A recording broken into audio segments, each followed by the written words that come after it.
या ठिकाणी आज एक श्री शिवाजी शिक्षण प्रसारक मंडळ सासवड या संस्थेच्या वतीनं व Pune branch of WIRC of ICAI या दोन्ही संस्थांच्या वतीनं धर्मदाय संस्था अर्थसंकल्प 2020 आणि कायदेशीर तरतुदी आणि अभ्यास याविषयी आपण मनोगत व्यक्त करण्यासाठी आपण सर्वजण या ठिकाणी आम्ही निमंत्रित केलं, दोन्ही संस्थांनी निमंत्रित केलं आणि त्या दोन्ही संस्थांच्या विनंतीला मान देऊन आपण देशमुख साहेब, सह धर्मदाय आयुक्त पुणे विभाग, माननीय नीरजजी बन्सल, आयकर आयुक्त एक्झाम्शन पुणे, माननीय डॉक्टर गजानन एकबोटे, कार्याध्यक्ष प्रोग्रेसिव्ह एज्युकेशन सोसायटी पुणे, माननीय संजय जगताप, संचालक पुणे जिल्हा मध्यवर्ती सहकारी बँक पुणे आणि आमच्या ब्रँचचे अध्यक्ष Pune branch of WIRC of ICAI institute of chartered accountant of India Pune ब्रँचचे अध्यक्ष माननीय डॉक्टर अभिषेक धामणे, आपण सर्वजण लाईव्ह असणारे सर्व संस्था चालक, संस्थेचे पदाधिकारी, संस्थेचे सभासद, संस्थेचे हितचिंतक आणि त्याचप्रमाणे काही शिक्षक वर्गातील शिक्षक वृंद, शिक्षकेतर सेवक, आपल्या संस्थेवर प्रेम करणारे सर्वजण, आपण सर्वजण या ठिकाणी उपस्थित झालात त्याबद्दल सर्वप्रथम दोन्ही संस्थांच्या वतीनं आपल्याविषयी कृतज्ञता व्यक्त करतो, आपलं मनपूर्वक स्वागत करतो. आपण कोविडच्या काळात सर्वांनी विषय घेतला, शिक्षण कसं करावं, ऑनलाईन शिक्षण कसं करावं, कशा पद्धतीने त्याच्यात सुधारणा होईल, परीक्षा घ्याव्यात न घ्याव्यात, परीक्षा कोणत्या पद्धतीने घ्याव्यात, परीक्षा कशा असाव्यात याच्या विचार मंथन झालं, त्याप्रमाणे चर्चा सुरू आहे आणि त्याच दृष्टिकोनातून आपण हा उपक्रम, मग आता संस्था चालकच राहिले होते तसं पाहायला गेलं तर हा एक चौकोन आहे, विद्यार्थी, शिक्षक, समाज आणि संस्था चालक या चौकोनातील एक घटक, या चौकोनातील एक बाजू म्हणजे संस्था चालक आणि त्या संस्था चालकांनी ज्यांनी हाताच्या फोडाप्रमाणे आपली संस्था जपलेल्या असतात, वाढवलेल्या असतात, भरलेल्या असतात, त्या संस्थेविषयी त्यांचं प्रेम, आत्मीयता, ज्याप्रमाणे आपण मातेवर प्रेम करतो अशा पद्धतीनं मनोसक्त प्रेम करणारे, हे विश्वस्ताची भूमिका पार पाडणारे, मालकाच्या नात्याने कधी न वागणारे संस्था चालक म्हणून त्यांना काही गोष्टीची माहिती असणं गरजेचं आहे. आणि अर्थसंकल्प 2020 यामध्ये झालेल्या आयकर कायदा, भारतीय आयकर कायदा 1961 मधील झालेल्या बदलाच्या तरतुदींची माहिती आपल्या सर्व ट्रस्टी मंडळींना, आपल्या सर्व विश्वस्त मंडळांना व्हावी या प्रामाणिक उद्देशाने हा मुद्दामून हा वेबिनार वेगळ्या पद्धतीचा आयोजित केला. यामध्ये मार्गदर्शन करताना आम्ही ज्या संस्था, धर्मदाय संस्था ज्या आधिपत्याखाली चालतात ते धर्मदाय आयुक्त माननीय दिलीपजी देशमुख या ठिकाणी आलेले आहेत. ज्या सर्व संस्था इन्कम टॅक्सच्या दृष्टिकोनातून काही नोटिसा येतात, कशा पद्धतीने कार्यपद्धती असावी याबाबतचं मार्गदर्शन करण्यासाठी नीरजजी बन्सल आयकर आयुक्त आलेले आहेत. संस्था चालक म्हणून पुण्यामध्ये, महाराष्ट्रामध्ये वेगळा ठसा निर्माण केलेले आणि संस्था ही माझी माता आहे, त्या मातेचा मी सेवक आहे या घटकाने त्या संस्थेकडे पाहणारे कार्याध्यक्ष progressive education society doctor Gajanan Ekbote sir या ठिकाणी आलेले आहेत. आम्ही आहोत ते ऑडिटरच्या भूमिकेतून आहे, CA Shashank Patki, CA Abhishek Dhamane, CA doctor MS Jadhav. तसा मी शिक्षक आहे, तसा मी संस्था चालक आहे, संस्थापक आहे, संस्थेची माझ्या महाविद्यालय कॉलेजेस आहेत, असा मी संस्था चालकही आहे. मी प्राध्यापक आहे, मी संस्था चालक आहे, मी चार्टर्ड अकाउंटंट असल्याने ऑडिटरही आहे. अशा तिहेरी भूमिकेतून मी या ठिकाणी एक प्रकारचं समोपचाराने आपल्यातील सगळ्या चर्चा घडाव्यात अशा पद्धतीनं होतंय. हा वेबिनार आयोजित करण्यामध्ये फक्त संस्था चालकांना ज्ञान मिळावं, त्या व्यतिरिक्त इन्कम टॅक्समधल्या बदलाच्या माहिती व्हाव्यात, ते बदल ऑनलाईन पद्धतीने कसे सुलभ झालेले आहेत याची उहापोह व्हावा आणि लोकांना ATG गरजेचं का आहे, सेक्शन 12A म्हणजे काय, सेक्शन 12AA म्हणजे काय, सेक्शन 1023C म्हणजे काय आणि ATG म्हणजे काय याबाबतचं सविस्तर विवेचन व्हावं. हे रजिस्ट्रेशन आता सर्वांना कंपल्सरी घ्यावं लागणार आहे. सुरुवातीला 31 मार्चला त्याची मुदत संपलेली होती, परंतु गव्हर्नमेंटने कोविडच्या काळात 30 जून पर्यंत पहिल्यांदा वाढवली आणि आता 30 जून नंतर पुन्हा 30 सप्टेंबर पर्यंत आपल्याला वाढवलेली आहे आणि त्या दृष्टिकोनातून सर्व संस्थांना 12Aचं सर्टिफिकेट सर्वांना कंपल्सरी मिळवणं गरजेचं आहे. त्या दृष्टिकोनातून या वेबिनारला जास्त महत्त्व आहे असं मी समजतो. त्याचप्रमाणे आम्ही संविधानिक लेखापरीक्षण संस्थांचे करत असतो, त्यामध्ये अनेक संस्था त्या पद्धतीप्रमाणे चॅरिटी कमिशनरने ठरवून दिलेल्या विहित नमुन्यामध्ये आपण बॅलन्स शीट, आपले प्रॉफिट अँड लॉस अकाउंट, आपले इन्कम अँड एक्सपेंडिचर अकाउंट, आपले बॅलन्स शीट तयार करणं आवश्यक आहे आणि त्या दृष्टीने तयार करण्यासाठी प्रत्येक जण मदत करतात आणि आमचे चार्टर्ड अकाउंटंट त्याला एक प्रकारचा उत्तम पद्धतीचा न्याय देण्याची भूमिका या ठिकाणी बजावत असतात.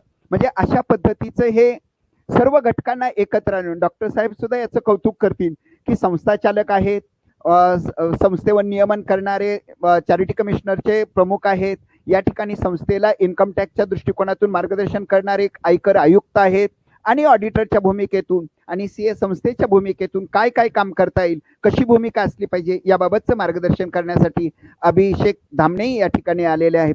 श्री शिवाजी शिक्षण प्रसारक मंडळ सासवड ही संस्था आदरणीय चंदूकाका जगताप आणि आमच्यासारख्या 15 सदस्यांनी एकत्र येऊन 1988 साली स्थापन झाली. कारण हा कार्यक्रम श्री शिवाजी शिक्षण प्रसारक मंडळ सासवड आणि Pune branch of WIRC of ICI या दोन्ही संस्थांच्या वतीनं आयोजित करत असल्याने संस्थेविषयी थोडक्यात माहिती 2 मिनिटांमध्ये मी मुद्दामून विशद करतो.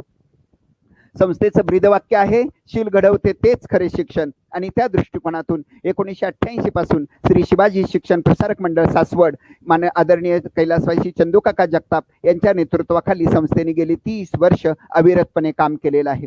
संस्थेने आजपर्यंत 22 विद्यालय सुरू केलेले आहेत. एक BEd कॉलेज आहे, एक ATD स्कूल आहे, त्या व्यतिरिक्त English medium school, CBSE school, SSC बोर्डाच्या स्कूल या पद्धतीप्रमाणे गुरुकुल अशा पद्धतीच्या शाखा संस्थेच्या वतीने चालवल्या जातात. पुरंदरच्या हवेली तालुक्यातील दुर्गम डोंगरी भागातील शिक्षणापासून वंचित राहणाऱ्या मुलामुलींना शिक्षणाची सोय उपलब्ध व्हावी या दृष्टिकोनातून संस्था सतत काम करत आहे आणि त्या दृष्टिकोनातून या संस्थेने यापूर्वी 3 उपक्रम आम्ही घेतले. एक सहकारी घटक हा ग्रामीण भागात महत्त्वाचा असतो, तर त्या ग्रामीण भागातील संस्था चालकांना, सहकारी संस्था चालकांना कशा पद्धतीनं मार्गदर्शन करावं अशाही पद्धतीचा एक वेबिनार आम्ही आयोजित केला. त्याचप्रमाणे शिक्षण हा महत्त्वाचा घटक, शिक्षण संस्थेच्या दृष्टिकोनातून मार्गदर्शन व्हावं, नवीन शिक्षण पद्धतीची माहिती व्हावी, नवीन कोविडच्या परिस्थितीत शिक्षकांनी काय बदलावं, संस्था चालकांनी काय बदलावं, विद्यार्थ्यांनी काय बदलावं या दृष्टिकोनातून आमच्या पुरंदरचे रत्न विशाल सोळंकी शिक्षण आयुक्त यांच्या मार्गदर्शनाखाली एक शिक्षणाबाबतचा वेबिनार आम्ही आयोजित केला. त्याचप्रमाणे सहकारातला वेबिनार आम्ही आप्पा रमेश आप्पा थोरात PDCC बँकेचे चेअरमन यांच्या मार्गदर्शनाखाली एक संपन्न केला आणि आज हा आपल्या शिक्षण संस्थेच्या मार्फत आणि पुणे ब्रँच CADAच्या वतीनं एक काहीतरी कल्पना असावी, एक पूर्व काम करावं या दृष्टिकोनातून हा CAC संस्था म्हणजे Pune branch of WIRC of ICI या ठिकाणी संलग्न झालेले आहे. शिवाजी शिक्षण हे वेगळ्या पद्धतीचं ग्रामीण भागामध्ये काम करते. प्रोग्रेसिव्ह एज्युकेशन सोसायटी शहरी भागामध्ये काम करतात आणि त्याचप्रमाणे ग्रामीण भागातही त्यांनी काम करायला सुरुवात केलेली. म्हणजे अशा सर्व संस्था आणि त्याचप्रमाणे आपला आता लाईव्ह असणाऱ्या अनेक संस्था या ठिकाणी आपल्या मार्गदर्शनाची वाट पाहणार आहेत. आपलं मार्गदर्शन एक उज्ज्वल व्हावं, उत्तम व्हावं, त्या पद्धतीने चांगलं काम करता यावं या दृष्टिकोनातून मी या ठिकाणी आपल्याला मुद्दामून हा आपला वेळ खर्च केलेला आहे. यानंतर पुणे ब्रँच ऑफ WIRCचे अध्यक्ष आणि आपले सर्वांना मार्गदर्शन करणारे CA अभिषेक धामणे आपले विचार व्यक्त करतील. माननीय अभिषेक धामणे सरांना विनंती करतो की आपण ब्रँचच्या वतीनं आणि CAची भूमिका काय असते धर्मदाय संस्थाकडे पाहण्याची या दृष्टिकोनातून आपण मार्गदर्शन करावे. अभिषेक धामणे सर.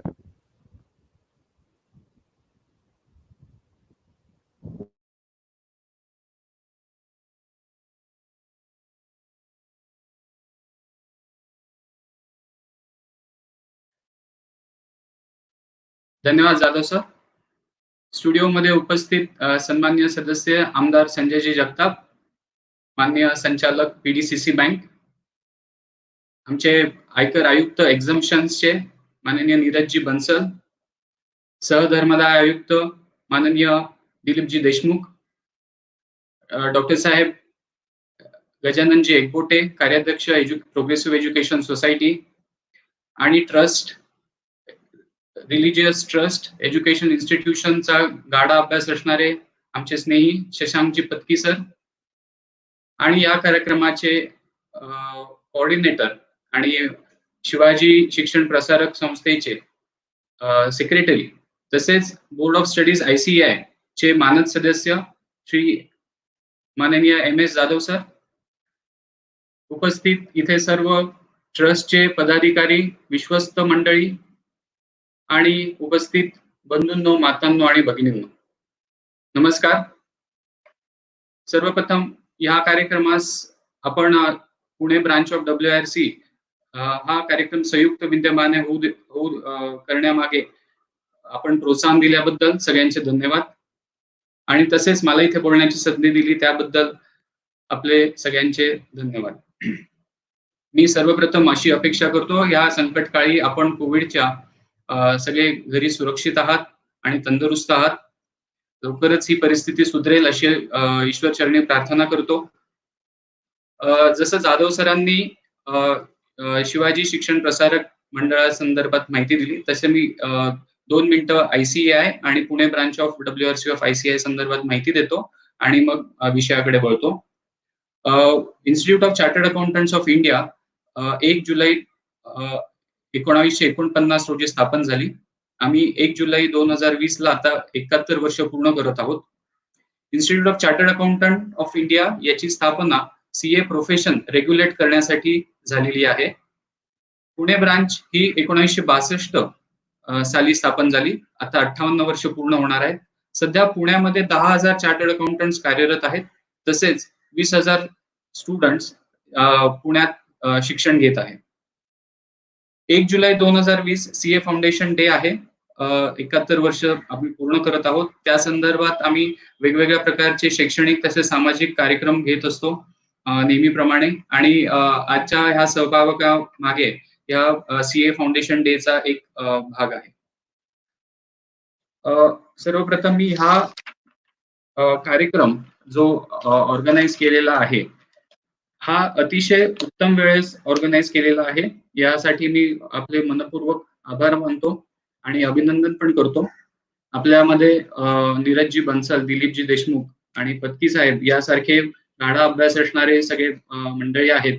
मी आपला जास्त वेळ घेणार नाही, पण फायनान्स ऍक्ट 2020 बद्दल बोलायचं असेल तर फायनान्स ऍक्ट 2020 हा एक नवीन ट्रस्टसाठी आणि धर्मदाय ट्रस्टसाठी म्हणा, रिलिजियस इन्स्टिट्यूशन म्हणा किंवा एज्युकेशन इन्स्टिट्यूशनसाठी हा नवा काळ घेऊन येणारा एक फायनान्स ऍक्ट 2020 एक ठरणार आहे.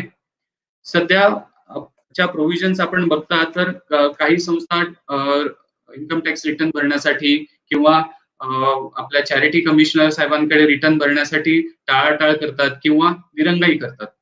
तर ह्या सगळ्या तरतुदी याच्या पुढे अजून कडक होणार आहेत. जर कोणी ट्रस्ट किंवा इन्स्टिट्यूशन त्या रिटर्न्स भरत नसतील तर त्यांना कडक निर्बंध लावण्यात आलेले आहे आणि कडक नियम करण्यात आलेले आहेत. मी असं म्हणेल की आता ज्या ट्रस्ट आणि एज्युकेशन इन्स्टिट्यूशन आहेत यांना टेक्नॉलॉजीचा खूप वापर करावा लागणार आहे. टेक्नॉलॉजीचा वापर जर त्यांनी केला नाही तर ते कदाचित कंप्लायन्स करू शकणार नाही. आणि जसं आपण म्हणतो की इन्कम टॅक्स रिटर्न किंवा हे जसं आता कम्प्लिटली ऑनलाईन झालेलं आहे, तसं रजिस्ट्रेशन पद्धती पण या 2020 फायनान्स ऍक्टच्यामुळे ऑनलाईन झालेली आहे. मित्रांनो, सर्वात महत्वाचा बदल ह्या ट्रस्टच्या याच्यात झालेला आहे. जाधव सरांनी थोडासा त्याचा उल्लेख केला की आपली ट्रस्ट 12A च्या अंडर, 80G च्या अंडर किंवा 1023 सेक्शनच्या अंडर जरी रजिस्टर असेल तरी आपल्याला दर 5 वर्षाला रजिस्ट्रेशन घेणं मॅन्डेटरी आहे. हे FCRA कायदा असेल, काही वेगवेगळे कायदे असतील, त्याच्या अनुषंगाने यावेळेस रिन्युअल पद्धतीने आपल्याला इथं प्रोव्हिजन्स आणण्यात आलेले आहेत. सर्वात महत्वाचं म्हणजे ट्रस्ट आणि एज्युकेशन इन्स्टिट्यूट आता त्यांना एक युनिक रजिस्ट्रेशन नंबर देण्यात येईल. सेक्शन 12AB आणि सेक्शन जो त्याच्यात त्यांनी नवीन इन्सर्ट केलेला आहे त्याच्यात त्यांना प्रत्येक ट्रस्टला एक युनिक रजिस्ट्रेशन नंबर मिळणार आहे. आणि आता जे सध्या सगळे जे मॅन्युअल रेकॉर्ड्स आहे किंवा ट्रस्टच्या संदर्भातले किंवा हे सगळे वेगवेगळ्या ठिकाणी आणि ऑर्गनाइज ठिकाणी नाहीयेत. तर ह्या सेक्शनमुळे आता हा सगळा एक पूर्ण डेटाबेस तयार होईल आणि त्याने प्रत्येक ट्रस्टला युनिक रजिस्ट्रेशन नंबर दिला जाईल आणि ह्या सगळ्या ट्रस्टचं मिळून एक national register of trust, charitable trust and religious institution असं एक तयार करण्यात येईल. तर ही म्हणेल हा मी सर्वात महत्वाचा टप्पा आहे आपल्या याच्या इन्कम टॅक्स असेल किंवा चॅरिटी रिलेटेड काही काम असेल, त्याच्यासाठी हा मी मोलाचा टप्पा समजतो. आणि याने आपल्या जे काही रिटर्न ट्रस्ट असतील, एज्युकेशन इन्स्टिट्यूशन असतील, जे रिटर्न भरत नाही त्यांच्यासाठी त्यांच्या त्या प्रॅक्टिसेसला एक आळा घालण्यासाठी सर्वात मोठं हे उचललेलं पाऊल आहे. त्यासाठी मी इन्कम टॅक्स डिपार्टमेंटचे आभार मानतो आणि त्यांनी जे हे खूप त्यांचं केलेलं हा जो खूप विचारपूर्वक आणलेला जो सेक्शन आहे त्याच्यासाठी ते अभिनंदन साठी पूर्ण ते हे आहेत, पात्र आहेत. एटीजी सेक्शन 12A सेक्शन आणि 1023 याबद्दल काही तरतुदी आपण आज डिस्कस करणार आहोत. आधी ऍप्लिकेशन आपण सीआयटी एक्झम्पशन्स यांना ऍप्लिकेशन करायचो. ते मॅन्युअल असायचं. त्याच्यामध्ये तुम्हाला काही डॉक्युमेंट्स द्यावे लागायचे. पण आता याच्यानंतर ऍप्लिकेशन हे जे प्रिन्सिपल कमिशनर यांच्याकडे करावं लागेल किंवा कमिशनर ऑफ इन्कम टॅक्स यांच्याकडे ऍप्लिकेशन करावं लागणार आहे तुम्हाला. ते संपूर्ण ऑनलाईन पद्धतीने असेल आणि तुम्ही एका पर्टिक्युलर मंथ मध्ये जर सपोज आज आपण जून मध्ये आहोत, जून मध्ये तुम्ही ऍप्लिकेशन केलं, त्याच्या 3 महिन्यात त्यांनी रजिस्ट्रेशन अप्रूव्ह करणं त्यांना बंधनकारक आहे. जेणेकरून एक आपल्यावर सुद्धा एक जबाबदारी आणि त्यांच्यावर सुद्धा एक जबाबदारी इथे टाकण्याचा एक महत्वाचा भाग या फायनान्स ऍक्ट मध्ये त्यांनी स्पेसिफाय केलेला आहे. मी जसं आधी म्हणालो तसं एक्झिस्टिंग ट्रस्ट असतील, नवीन ट्रस्ट असतील, या सगळ्यांना दरवर्षी त्यांचं 12A, ATG, 1023C ह्या सगळे त्यांचे सर्टिफिकेट्स रिन्यू करावे लागतील. आता खूप साऱ्या ट्रस्ट अशा आहेत की त्यांचं ATGचं सर्टिफिकेट सापडत नाहीये, 12Aचं सर्टिफिकेट सापडत नाही, तर आणि डॉक्युमेंट्स नाही, ते एक्झाम्पशन घेत आहेत आणि जेव्हा असेसमेंट देतात तेव्हा सांगतात की सर्टिफिकेट नाही, हरवलेलं आहे. तर त्यावेळेस सुद्धा इन्कम टॅक्स डिपार्टमेंटची आम्ही जी घालमेल होत असते ती आम्ही त्याचे साक्षीदार आहोत. आणि त्यांच्या जेव्हा आम्ही क्लायंटच्या बाजूने जातो आणि जेन्युनिटी सांगतो तेव्हा त्यांना ते डॉक्युमेंट्स नसताना सुद्धा कदाचित ऍग्री करावं लागतं. आता मी जसं म्हणालो, ह्या ट्रस्टचे जे ऑनलाईन पद्धतीने होणारे मॅन्युअल पद्धतीने सगळं जे फायलिंग असेल ते बंद होईल. एक नवीन सेक्शन 12AB याच्यात आणला गेलेला आहे आणि तो खूप महत्वाचा आहे. ATG सुद्धा रिव्हॅलिडेशनच्या संदर्भात प्रोव्हिजन्स या फायनान्स ऍक्ट मध्ये आणलेले आहेत. पत्की सर आणि बन्सल सर त्याच्या संदर्भात सांगतील. पण आम्ही ऍज अ चार्टर्ड अकाउंटंट या माध्यमातून आपल्यापर्यंत पोहोचण्याचा पण प्रयत्न करतो. तुमच्या काय अडचणी आहे आम्ही त्या कंपाईल करून वेगवेगळ्या ऑफिसर्स असतील, बन्सल साहेब असतील, अजून कोणी संदर्भात देशमुख साहेब असतील, त्यांच्या संदर्भात आम्ही हे निश्चित काही अडचणी असतील तर त्या आम्ही शेअर करूयात. आम्ही त्याच्यासाठी निश्चितच पुढाकार घेऊ. शिवाय ह्या संदर्भात तुम्हाला एक प्रोव्हिजन म्हणजे स्टेटमेंट ऑफ डोनेशन रिसिव्ह आपल्याला एक सबमिट करावं लागणार आहे आणि प्रत्येक डोनेशन जे दिलेलं आहे त्याला आपल्याला डोनरला सर्टिफिकेट द्यावं लागणार आहे. तर ह्या शिवाय त्याच्याशिवाय आपले कंप्लायन्सेस जे असतात, अॅन्युअल कंप्लायन्सेस, फॉर्म 10AB भरायचा असतो. तो आधी आपण इन्कम टॅक्स रिटर्न सोबत भरू शकत होतो, पण आता तो इन्कम टॅक्स रिटर्नच्या 1 महिना आधी आपल्याला भरावा लागणार आहे. आता या कोविडच्या काळानुसार ते डेट्स वाढलेले आहेत, पण फॉर्म 10AB भरण्याची डेट ही 1 महिना आधी झालेली आहे आणि आधी फॉर्म 10AB भरावं लागेल आणि मग इन्कम टॅक्स रिटर्न तुम्हाला भरावं लागेल. तर ह्या सगळ्या तरतुदी आहेत. As a chartered accountant we are regulator of CA profession in India. At Pune branch also around 3,000 practicing chartered accountants are there. We are there to help you out. ट्रस्टच्या संदर्भातील काही कामं असतील तर बन्सल सरांनी आताच आम्हाला परवानगी दिली आहे. तुम्ही काही क्वेश्चनर असेल किंवा काही डेटा असेल तर आपण जरूर कंपाईल करूयात. जे कोणी आपण सगळे प्रेक्षक मंडळी आपण ऐकता आहात, you please reach to us. We will also form a questionnaire and we will also circulate that amongst all of you and accordingly we will compile data. एवढं बोलून मी माझं भाषण संपवतो आणि पुढचे सूत्र जाधव सरांना जाधव सरांना सांगतो की पुढचे सूत्र त्यांनी घ्यावेत. आणि परत एकदा सर्वांचे धन्यवाद आम्हाला इथे बोलण्यासाठी संधी उपलब्ध करून देण्यात. धन्यवाद.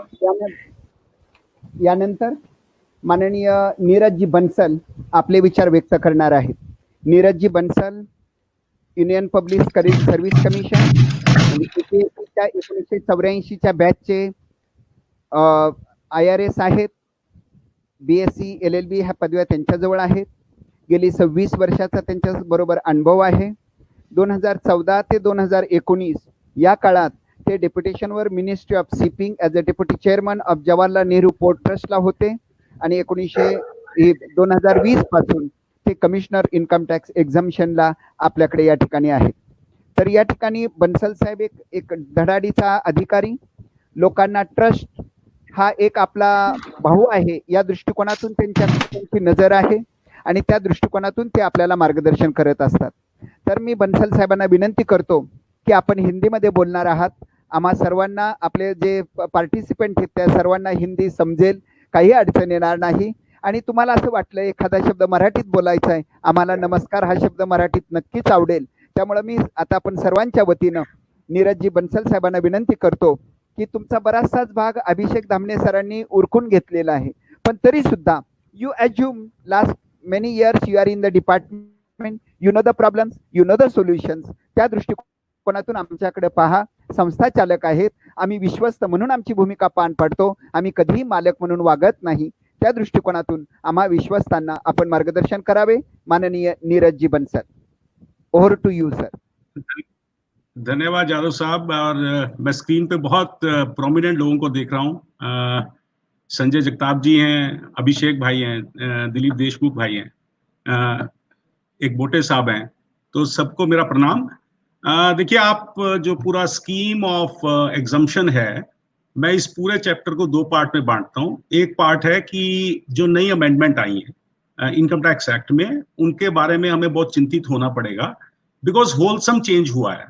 सेक्शन 12A 12AA की जगह 12AB सेक्शन आ गया है और उसके कॉम्प्लायंसेस को लेके जो टैक्स पेयर्स हैं, खासतौर पे जितनी ट्रस्ट हैं और चार्टर्ड अकाउंटेंट मेरे दोस्त हैं, उन सबको समझना पड़ेगा कि नए प्रोसीजर को हमें कंप्लाई करना पड़ेगा. तो पहले अगर आज ये कोविड नहीं होता तो शायद मेरे ख्याल से 1 जून से ये नया प्रोसीजर शुरू हो जाता. लेकिन अभी आपने रिसेंट अमेंडमेंट देखा होगा कि 1/10/2020 से ये नया सिस्टम शुरू हो जाएगा.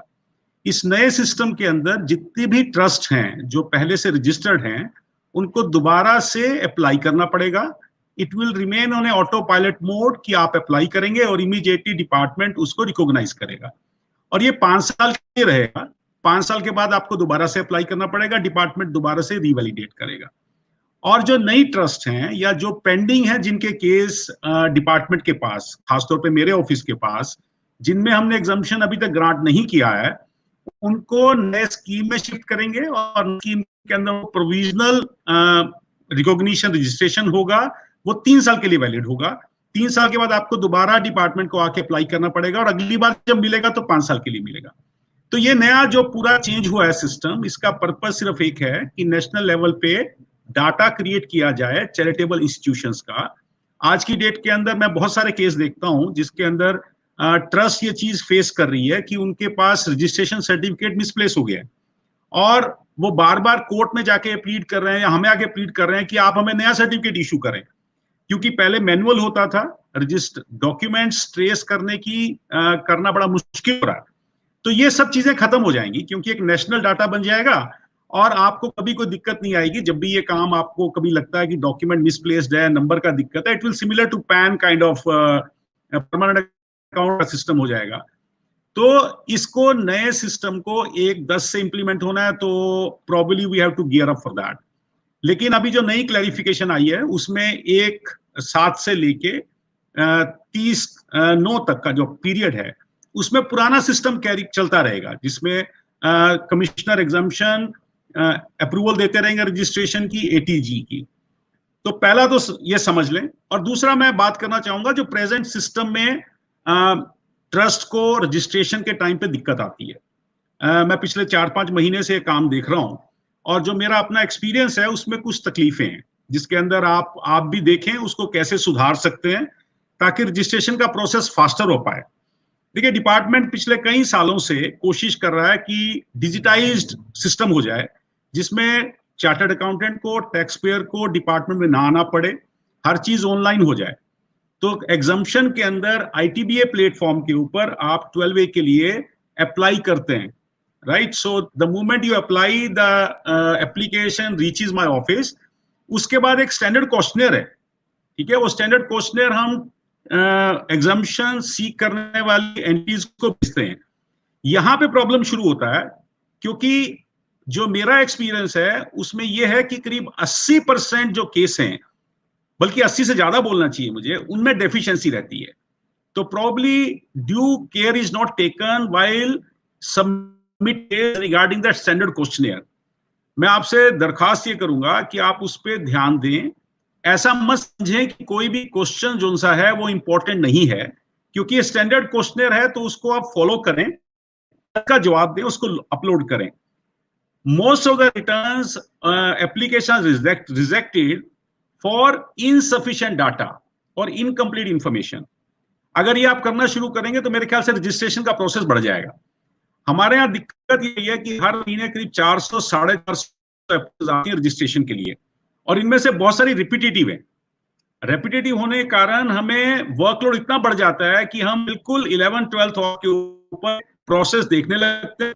बहुत सफिशिएंट टाइम नहीं रहता है कि हम आपको एक और अपॉर्चुनिटी दें कि आपके पॉइंट नंबर 2, 4, 6 के ऊपर डिटेल नहीं है, प्लीज प्रोवाइड कर दें।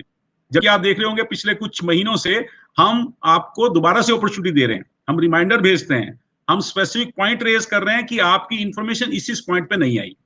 तो अगर आप ये कर लें तो एक बहुत बड़ा जो एरिया ऑफ डेफिशिएंसी है वो कम हो सकता है, रजिस्ट्रेशन ग्रांट की परसेंटेज बढ़ सकती है। दूसरा चैलेंज जो मैं फेस कर रहा हूं या जो मैं डेफिशिएंसी देखता हूं वो ये है कि एक बार हमने स्टैंडर्ड क्वेश्चनर दिया, आपने जवाब दिया, उसको एनालाइज करने के बाद हम कुछ और सवाल पूछते हैं आपसे। उसका सवाल पूछने की वजह बता देता हूं, बैकग्राउंड क्या है। एक तो जो हमारा ऑब्जेक्ट क्लॉज है बहुत वाइड रहता है, वो इतना वाइड है हम हर चीज को उसमें इंक्लूड करते हैं। तो सेक्शन 2(15) जो सा है वो डिफाइन करता है कि चैरिटेबल एक्टिविटी है क्या, जिसको डिपार्टमेंट मानता है। तो उसमें स्पेसिफिक हेड्स हैं, जैसे relief to poor, education, medical, yoga, national monuments का प्रिजर्वेशन, एनवायरमेंट, और लास्ट में एक पब्लिक यूटिलिटी। तो प्लीज जैसे ही आप पब्लिक यूटिलिटी पे आते हैं तो हमें ख्याल ये रखना कि ये पूरा जो काम करना चाहता हूं मैंने अपने रिप्लाई में डाला है या नहीं डाला है। मैं आपको एग्जांपल देता हूं। अब आप बोलते हैं कि एक एंटिटी बोलती है कि मैं एक कॉन्फ्रेंस हॉल बनाना चाहता हूं, ठीक है। अब कॉन्फ्रेंस हॉल तो कमर्शियल भी है और आप भी कमर्शियल कॉन्फ्रेंस हॉल बनाना चाहते हैं, वो चैरिटेबल कैसे होगा? Please explain. उसको बताएं कि साहब मैं इस तरह के लोगों का, या मैं ये रेट लूंगा उनसे, ताकि पता चले कि ये चैरिटेबल नेचर का काम है, हमें भी आसान रहेगा उसको देखने के लिए। तो जो हम, अच्छा, सेकंड है परसेंटेज ऑफ एक्सपेंसेस। जो हम आपसे बिल मांगते हैं खर्चे के, प्लीज ये चेक करें कि जो खर्चे के आप बिल दे रहे हैं वो ऑब्जेक्ट से रिलेटेड हो। हम जितने बिल देते हैं उनमें से मेजॉरिटी या तो एडमिनिस्ट्रेटिव एक्सपेंसेस रिलेटेड होंगे, सैलरी के होंगे, ऑब्जेक्ट पे कितना पैसा खर्च हुआ, कितने परसेंट खर्च हुआ, प्लीज इसको ध्यान दें, वो भी देंगे आसान रजिस्ट्रेशन ग्रांट करने में। तो मेरी आपसे मतलब दो आते हैं ये, एक नया स्कीम 12AB नया सेक्शन जिसके अंदर पुरानी ट्रस्ट को रजिस्टर करना है, नई ट्रस्ट अप्लाई करेंगे। अब ध्यान रखें उसमें दो चीजें बहुत इंपॉर्टेंट है, टाइमलाइंस बहुत स्ट्रिक्ट हैं, आपके लिए भी मेरे लिए भी, डिपार्टमेंट को भी बहुत थोड़े टाइम के अंदर उसको वैलिडेट करके अप्रूव करना है, आपको भी टाइम टू टाइम अप्लाई करना है, उसके लिए टाइमलाइंस बहुत बहुत शॉर्ट हैं।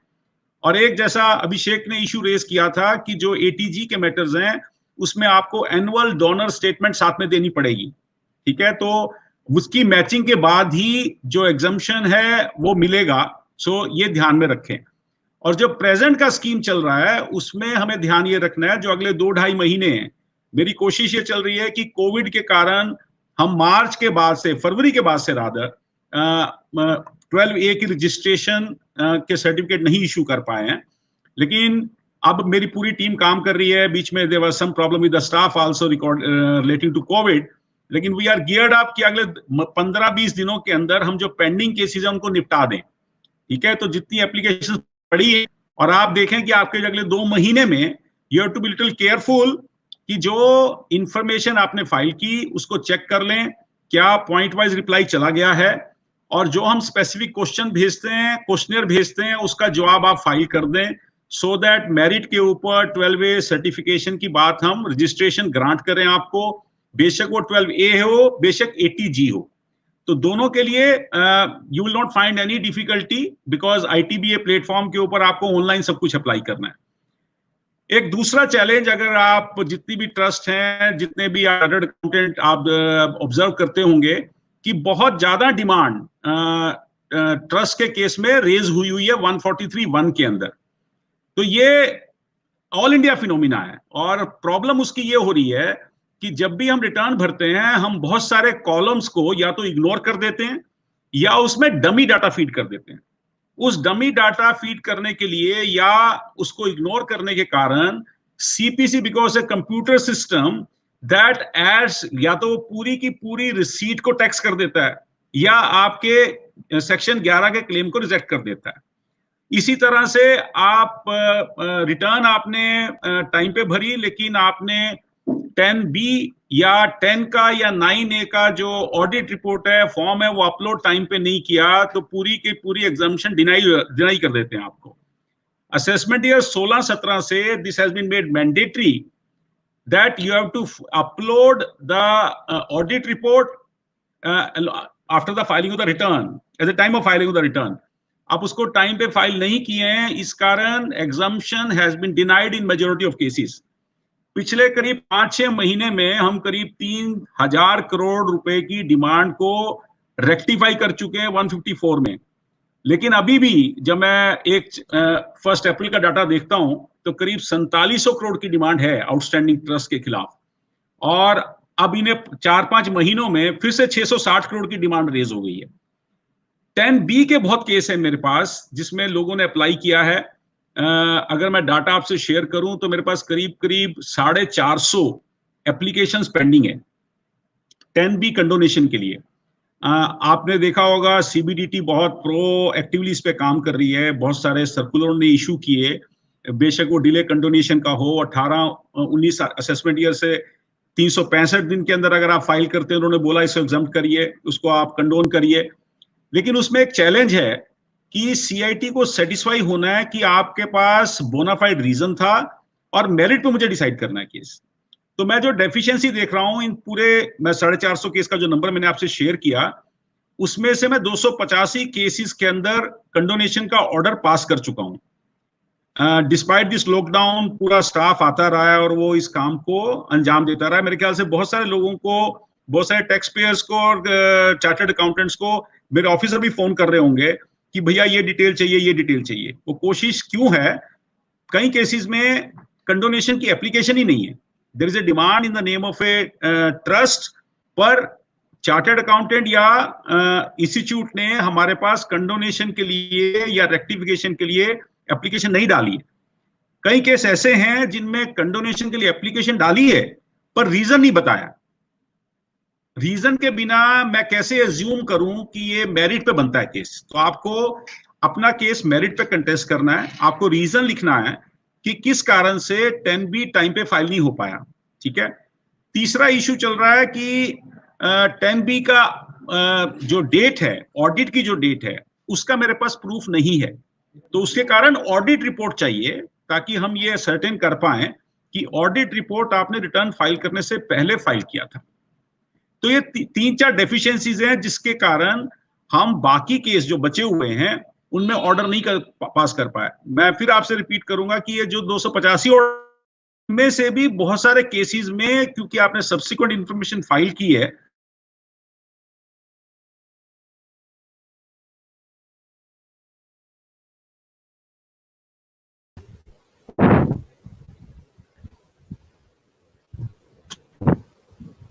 तो वो प्लीज मैं आपसे इंसिस्ट ये कर रहा हूं कि आप ये चीजें ध्यान दें, सिस्टम पे जाके चेक करें कि क्या आपके केस में कोई डिमांड आउटस्टैंडिंग है।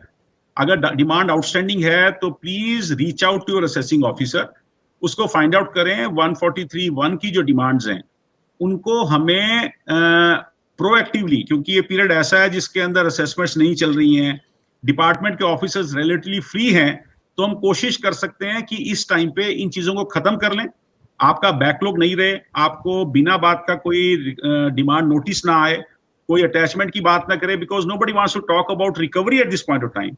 इस टाइम कोशिश ये है कि आपकी ग्रीवेंसेस या आपकी तकलीफें जो सी उनको दूर कर पाए।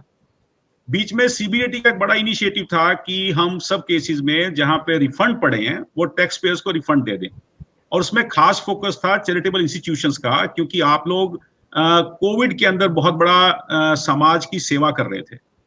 तो मैं आपसे एक और डाटा शेयर करता हूं कि मेरे पास करीब करीब 928 केस ऐसे थे जिनमें रिफंड पेंडिंग था, जो ये सेंट्रलाइज डाटा है जो सीपीसी के थ्रू आता है। इनमें से हम करीब करीब 921 केसेस में रिफंड इशू कर पाए, मतलब हमने जो भी एक्शन पेंडिंग था एओ के लेवल पे या फील्ड फॉर्मेशंस के लेवल पे उसको खत्म कर दिया। करीब 6 या 7 केस बचे हैं, और वो 7 केस भी मैं आपसे शेयर करता हूं, वो वाले हैं जिनमें आपको 10B कंडोन कराना है। हमारे पास कोई एप्लीकेशन नहीं है उनमें, हम चाहें तो हम आपकी डिमांड के अगेंस्ट रिफंड को एडजस्ट कर सकते थे जो प्रोसीजर है, पर सीसी एग्जम्पशन का एक व्यू था कि नहीं, आप हार्शली इस चीज को नहीं करेंगे। हम रीच आउट करेंगे टैक्स एंटिटी को, उनको बोलेंगे कि आप 10B फाइल करो, अगर वो कंडोन हो जाता है तो उसके एडजस्टमेंट की जरूरत नहीं पड़ेगी, बिकॉज डिमांड ही नहीं बचेगा। ऐसे 6-7 केस और हैं, हम उसकी भी कोशिश कर रहे हैं वो भी खत्म हो जाए। तो 928 केस, उनमें से 921 केसेस के अंदर हम रिफंड का जो मैटर पेंडिंग हमारे पास था उसको खत्म कर चुके हैं। तो प्रोबेबली मेरे ख्याल से क्योंकि बहुत टाइम आपका ले लिया मैंने, पर मैं आपसे फिर दरखास्त ये करूंगा कि टेक्नोलॉजी का यूज करें। टेक्नोलॉजी के यूज में एक सिर्फ तकलीफ ये आती है कि हम अपलोड करके शायद सोचते हैं कि सब इंफॉर्मेशन डिपार्टमेंट के पास पहुंच गई। मेरे ऑफिस में कई बार जो डॉक्यूमेंट आप अपलोड करते हैं वो पहुंचते नहीं, तो डेफिशिएंसी रह जाती है। तो मेरा सिर्फ आपसे इस प्लेटफॉर्म के जरिए जो मेरा संवाद है वो ये है कि आप इंश्योर करें जो स्टैंडर्ड क्वेश्चनर आता है उसकी पूरी डिटेल डालें। उसके बाद जो सब्सिक्वेंट क्वेश्चनर हम भेजते हैं उसमें आप स्पेसिफिक रहें, इंफॉर्मेशन प्रोवाइड करें, ताकि हम 12A के जितने मैटर हैं उनको हम जल्दी से डिसाइड कर पाए। एक पेक्यूलियर प्रॉब्लम जो पूना की आती है वो ये है कि हमारे यहाँ चैरिटी कमिश्नर हैं, ठीक है। तो जो जितनी भी ट्रस्ट हैं, एनजीओज हैं, उनके ऊपर ट्विन जुरिडिक्शन है चैरिटी कमिश्नर का, और इनकम टैक्स को लेके फिर इनकम टैक्स डिपार्टमेंट आ जाता है बीच में। अब आप उसमें कुछ क्लॉजेस हैं जो जिसको लेके दिक्कत आ रही है। एक है कि आप जितनी भी ट्रस्ट के अंदर डिसोल्यूशन का क्लॉज नहीं है। तो आप अगर एक्ट को ध्यान से देखें, सेक्शंस को ध्यान से देखें, तो वो कहता है कि अगर आप किसी भी चैरिटेबल ट्रस्ट को डिसॉल्व करेंगे फ्यूचर में किसी भी डेट पे, तो जो असेट्स हैं उस पर्टिकुलर ट्रस्ट की, they will devolve upon some other trust having the similar object. तो जब तक ये नहीं होगा, वो डिसोल्यूशन क्लॉज के चक्कर में बहुत सारी ट्रस्ट को एग्जम्पशन हम रजिस्ट्रेशन नहीं ग्रांट कर पा रहे हैं। और दूसरा है, कई बार आप जो आपकी डीड है उसको आप रेक्टिफाई करना चाहते हैं, मॉडिफाई करना चाहते हैं, उसको आप जाके कमिश्नर को करें। और हमारे यहाँ प्रॉब्लम ये आ रही है कि जब तक चैरिटी कमिश्नर का सर्टिफिकेट हमारे रिकॉर्ड पे नहीं आता है, हम उसको रजिस्ट्रेशन ग्रांट कर सकते हैं, बिकॉज योर ऑब्जेक्ट इज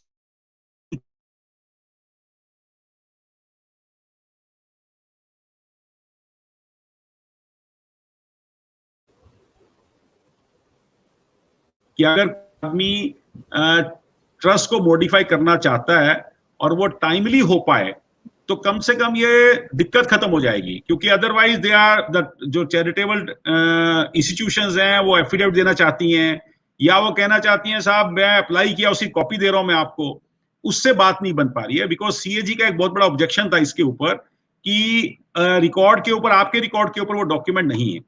तो शायद थोड़ा बेटर कोऑर्डिनेशन से टैक्स ये एनजीओज की, चैरिटेबल इंस्टीट्यूशंस की प्रॉब्लम को हम दूर कर पाएंगे। बाकी सर मैं देशमुख साहब को भी आगे बोलना है, बाकी और मेरे मित्र हैं जिनको जो who will throw more light on this. Any question is welcome. I'm with you. Thank you.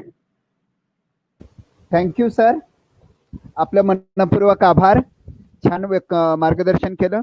यानंतर संस्था चालक जे चेंज रिपोर्टसाठी, बजेट सादर करण्यासाठी, ॲन्युअल अकाउंट सादर करण्यासाठी आणि त्याचप्रमाणे एखादी ट्रस्टची मालमत्ता विकायची असेल तर ट्रस्टच्या कार्यालयामध्ये जात असतात आणि त्या कार्यालयात गेल्यानंतर आपल्याला त्या ठिकाणी जॉईंट चॅरिटी कमिशनर या नावाचे या पदावर बसलेले दिलीप देशमुख सर बसलेले दिसतात. त्यांच्याकडे पाहिल्यानंतर आपल्याला असं वाटत नाही ते जज आहेत, आपल्याला वाटतं की तो एक समाजसेवक आहे. त्यांचे समाजसेवेचं कार्य आपण जर ऐकलं तर आपण थक्क होऊ. त्या समाजसेवकांचं कार्य आता जे आपण कोरोनाच्या पार्श्वभूमीवर ससून हॉस्पिटलला जे काय आपण नवीन वॉर्ड तयार झाले ना, कोरोना वॉर्ड, तर त्यामध्ये महत्वाची भूमिका बजावणारे वॉर्ड तयार होण्यासाठी वेगवेगळ्या ट्रस्टच्या माध्यमातून त्या ठिकाणी त्यांनी 3 कोटी रुपये जमा करून दिलेले आहेत. पहा म्हणजे या गोष्टी. नंतर कोरोनाच्या काळात सुमारे 2 महिने 50,000 लोकांना दररोज सकाळचे जेवण आणि संध्याकाळचे जेवण पुरवणारं, म्हणजे याचं सगळ्याचं सूत्रसंचालन करणारे, या सगळ्यांना एकत्र आणणारं काम करणारे ते सर होते, असे सर आपल्याला आहे. त्याचप्रमाणे आयुष मंत्रालयाने ज्या प्रतिकारशक्ती वाढावी या दृष्टिकोनातून ज्या गोळ्या हे केले रिकमेंड केलेल्या आहेत, त्या 2 लाख लोकांना, मग सरकारी पोलीस, PMC, पत्रकार, सरकारी कार्यालय यामध्ये काम करणाऱ्या लोकांच्यासाठी अशा गोळ्या वाटपाचं एक वेगळं काम सरांनी करून दाखवलेलं आहे, त्याचं सूत्रसंचालन केलेलं आहे. त्याचप्रमाणे पाणी अडवा आणि पाणी जिरवा या प्रकल्पांतर्गत बीड जिल्ह्यातील सुमारे 8 लिटर क्षमता असणाऱ्या 1 किलोमीटर खोलीकरण रुंदीकरण करणाऱ्या नदीचं काम करून एक वेगळ्या पद्धतीचा ठसा त्यांनी उमटवलेला आहे. पूरग्रस्तांच्या काळात पूरग्रस्तांना मदत करण्यामध्ये महत्वाची भूमिका बजावलेली आहे. सामुदायिक विवाह सोहळ्याला महत्वाचं वाटप केलेलं आहे. सुमारे मुलांच्यासाठी लांबून मुलं येत असतात, तर त्या मुलांच्यासाठी सुमारे 2000 सायकलींचं वाटप, सायकल बँक तयार करण्यामध्ये एक सिंहाचा वाटा उचललेला आहे. साधं गणित म्हटलं की संस्था कशी वाढते आपल्याला माहिती आहे. शनी शिंगणापूरला पूर्वी तेल विक्रीचं, तेल जमा होतं ना, प्रत्येक जण घालतो, ते तेल विक्रीतून 1.5 कोटी मिळायचे, आता त्याचे 3 कोटी मिळायला लागले. म्हणजे एका ट्रकचं उत्पन्न सरांच्या आयडियामुळे सुमारे 1.5 कोटीने वाढलेले आणि ते आता प्रसादाऐवजी लिंबाचं झाड प्रत्येकाला देत असतात. म्हणजे हा बदल साधा आपल्याला कळतो. अत्याधुनिक पद्धतीने यंत्र बसून त्या ठिकाणी एक रेडीमेड पाणी वाटप, त्या ठिकाणी बटन दाबलं की 1 लिटर पाणी येतं, अशा पद्धतीची सुविधा निर्माण केलेली आहे. सातारमध्ये पुनर्वसन गावं जी झालेली त्या गावामध्ये सोलर लॅम्प या पद्धतीची कल्पना लावून सोलर लॅम्प अनेक गावामध्ये बसून दिलेले आहेत. एका कुस्तीकर पटूला वेगवेगळ्या ट्रकच्या माध्यमातून परदेशात जाण्यासाठी विमानाचा खर्च त्यांनी त्यातून निर्माण केलेला आहे. आता परवा कोकणीमध्ये वादळ निर्माण झालं, त्या वादळामुळे झालेल्या हानीमध्ये ते काही लोकांना हातभार लावण्याचं काम सरांनी केलेलं आहे. सर MA हिंदी आहेत, B.Ed असून LLB आहेत, जॉईंट कमिशनर म्हणून पुण्यामध्ये काम करतायत. त्यांनी सरांनी सुरुवातीच्या काळात 5 वर्ष बीड आणि माजलगावमध्ये कोर्टामध्ये वकिली केलेली आहे. सरांना वकिलाचा अनुभव आहे, समाजसेवेचा अनुभव आहे. 1995 साली जी काही ज्युडिशियरी मध्ये कॅटेगरीमध्ये त्यांची निवड झालेली आहे.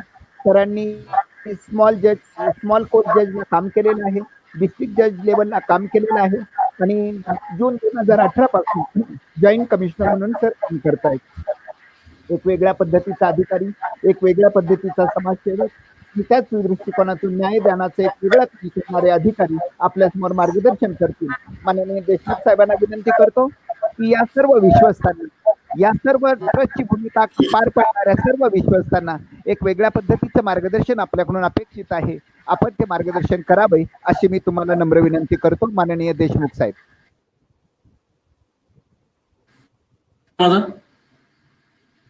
माझा आवाज येतोय? आवाज येतोय माझा? कार्यक्रमाचे संयोजक श्री जाधव साहेब, आयकर आयुक्त माननीय बन्सल साहेब, आमदार संजय जगताप, गजानन एकबोटे, शशांक पत्की, अभिषेक धामणे आणि आपल्या कार्यक्रमात लाईव्ह पाहणारे सर्व श्रोते, सर्वांना माझा नमस्कार. कार्यक्रमाच्या सुरुवातीला सर्वांची माफी मागून मी थोडंसं विषयांतर करतो. मला या कार्यक्रमाच्या संदर्भात ज्यावेळेस पत्की सरांचा आणि जाधव सरांचा फोन आला त्यावेळेस मी लगेच हो म्हणलो. त्याचं कारण असं की मला माझ्या विभागामध्ये काम करणाऱ्या सर्व ट्रस्टींचे आभार मानायचे होते. आभार याच्यासाठी मानायचे होते की आपल्या सगळ्यांना माहित आहे की मागच्या 3 महिन्यापासून आपण खूप अडचणीला तोंड देत आहोत. अनेक वाईट गोष्टी या कोविडमध्ये घडल्या. मजुरांचे खूप मोठ्या प्रमाणावर हाल झाले, व्यावसायिकांना खूप मोठा सेटबॅक बसला, अनेक लोक फ्रस्ट्रेशन मधून आत्महत्या करत आहेत. ही वाईट परिस्थिती या 3 महिन्यापासून आपण तोंड देत आहोत. याच्यामध्ये काही चांगल्या गोष्टी पण घडल्या. पर्यावरण खूप चांगल्या पद्धतीनं सुधारलेलं आहे आणि त्यानंतर दातृत्वाची जी भावना आहे ती फार मोठ्या प्रमाणात पुढे आलेली आहे. जाधव साहेबांनी आता जे सांगितलं ससूनचं, त्यांनी जे सांगितलं की मी ससूनला 3 कोटी रुपये उपलब्ध करून दिले, 50,000 लोकांना जेवण दिलं, त्यानंतर आर्सेनिक अल्बम 2 लाख लोकांना गोळ्या वाटल्या. ही केवळ आणि केवळ पुणेकरांच्या दातृत्व भावनेतून मी त्यांना हे सगळं करू शकलो. त्यामुळे मला पुणेकरांचे आणि माझ्या विभागातील सर्व ट्रस्टींचे आभार मानायचे होते. म्हणून या कार्यक्रमाला मी होकार दिला, कारण या अशा प्रकारचा मंच मला पाहिजेच होता की माझे हे आभार सर्व ट्रस्टीपर्यंत पोहोचावेत, म्हणून मी या कार्यक्रमासाठी हो म्हणलो. आता माझ्या परिचयाकडे थोडंसं येतो. जाधव साहेबांनी माझा खूप मोठा परिचय करून दिला.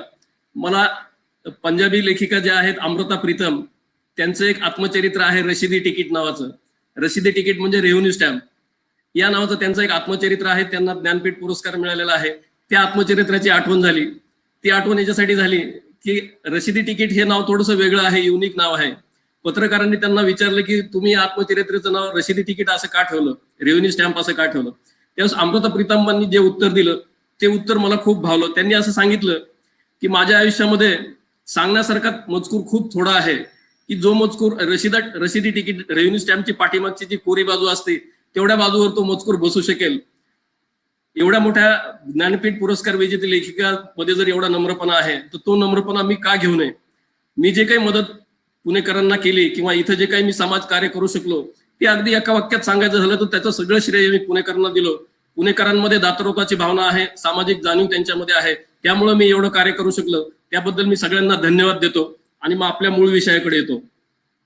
आपला जो आजचा मूळ विषय आहे की धर्मादाय संस्था, विश्वस्त आणि त्यांनी पूर्तता करायच्या कायदेशीर बाबी.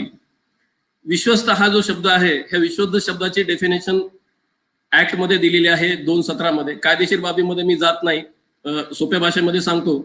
ज्याच्यावर विश्वास आहे, विश्वासानं ज्याच्याकडे एखादा ट्रस्ट दिलेला आहे, एखादी प्रॉपर्टी दिलेली आहे, तो विश्वस्त. एकदा तुम्ही विश्वासाने कुठली गोष्ट स्वीकारल्यानंतर तुमची जबाबदारी आहे की त्या विश्वासाला तडा जाणार नाही या पद्धतीनं तुम्ही काम करायचं आहे. प्रामाणिकपणा तुमच्याकडून अपेक्षित आहे.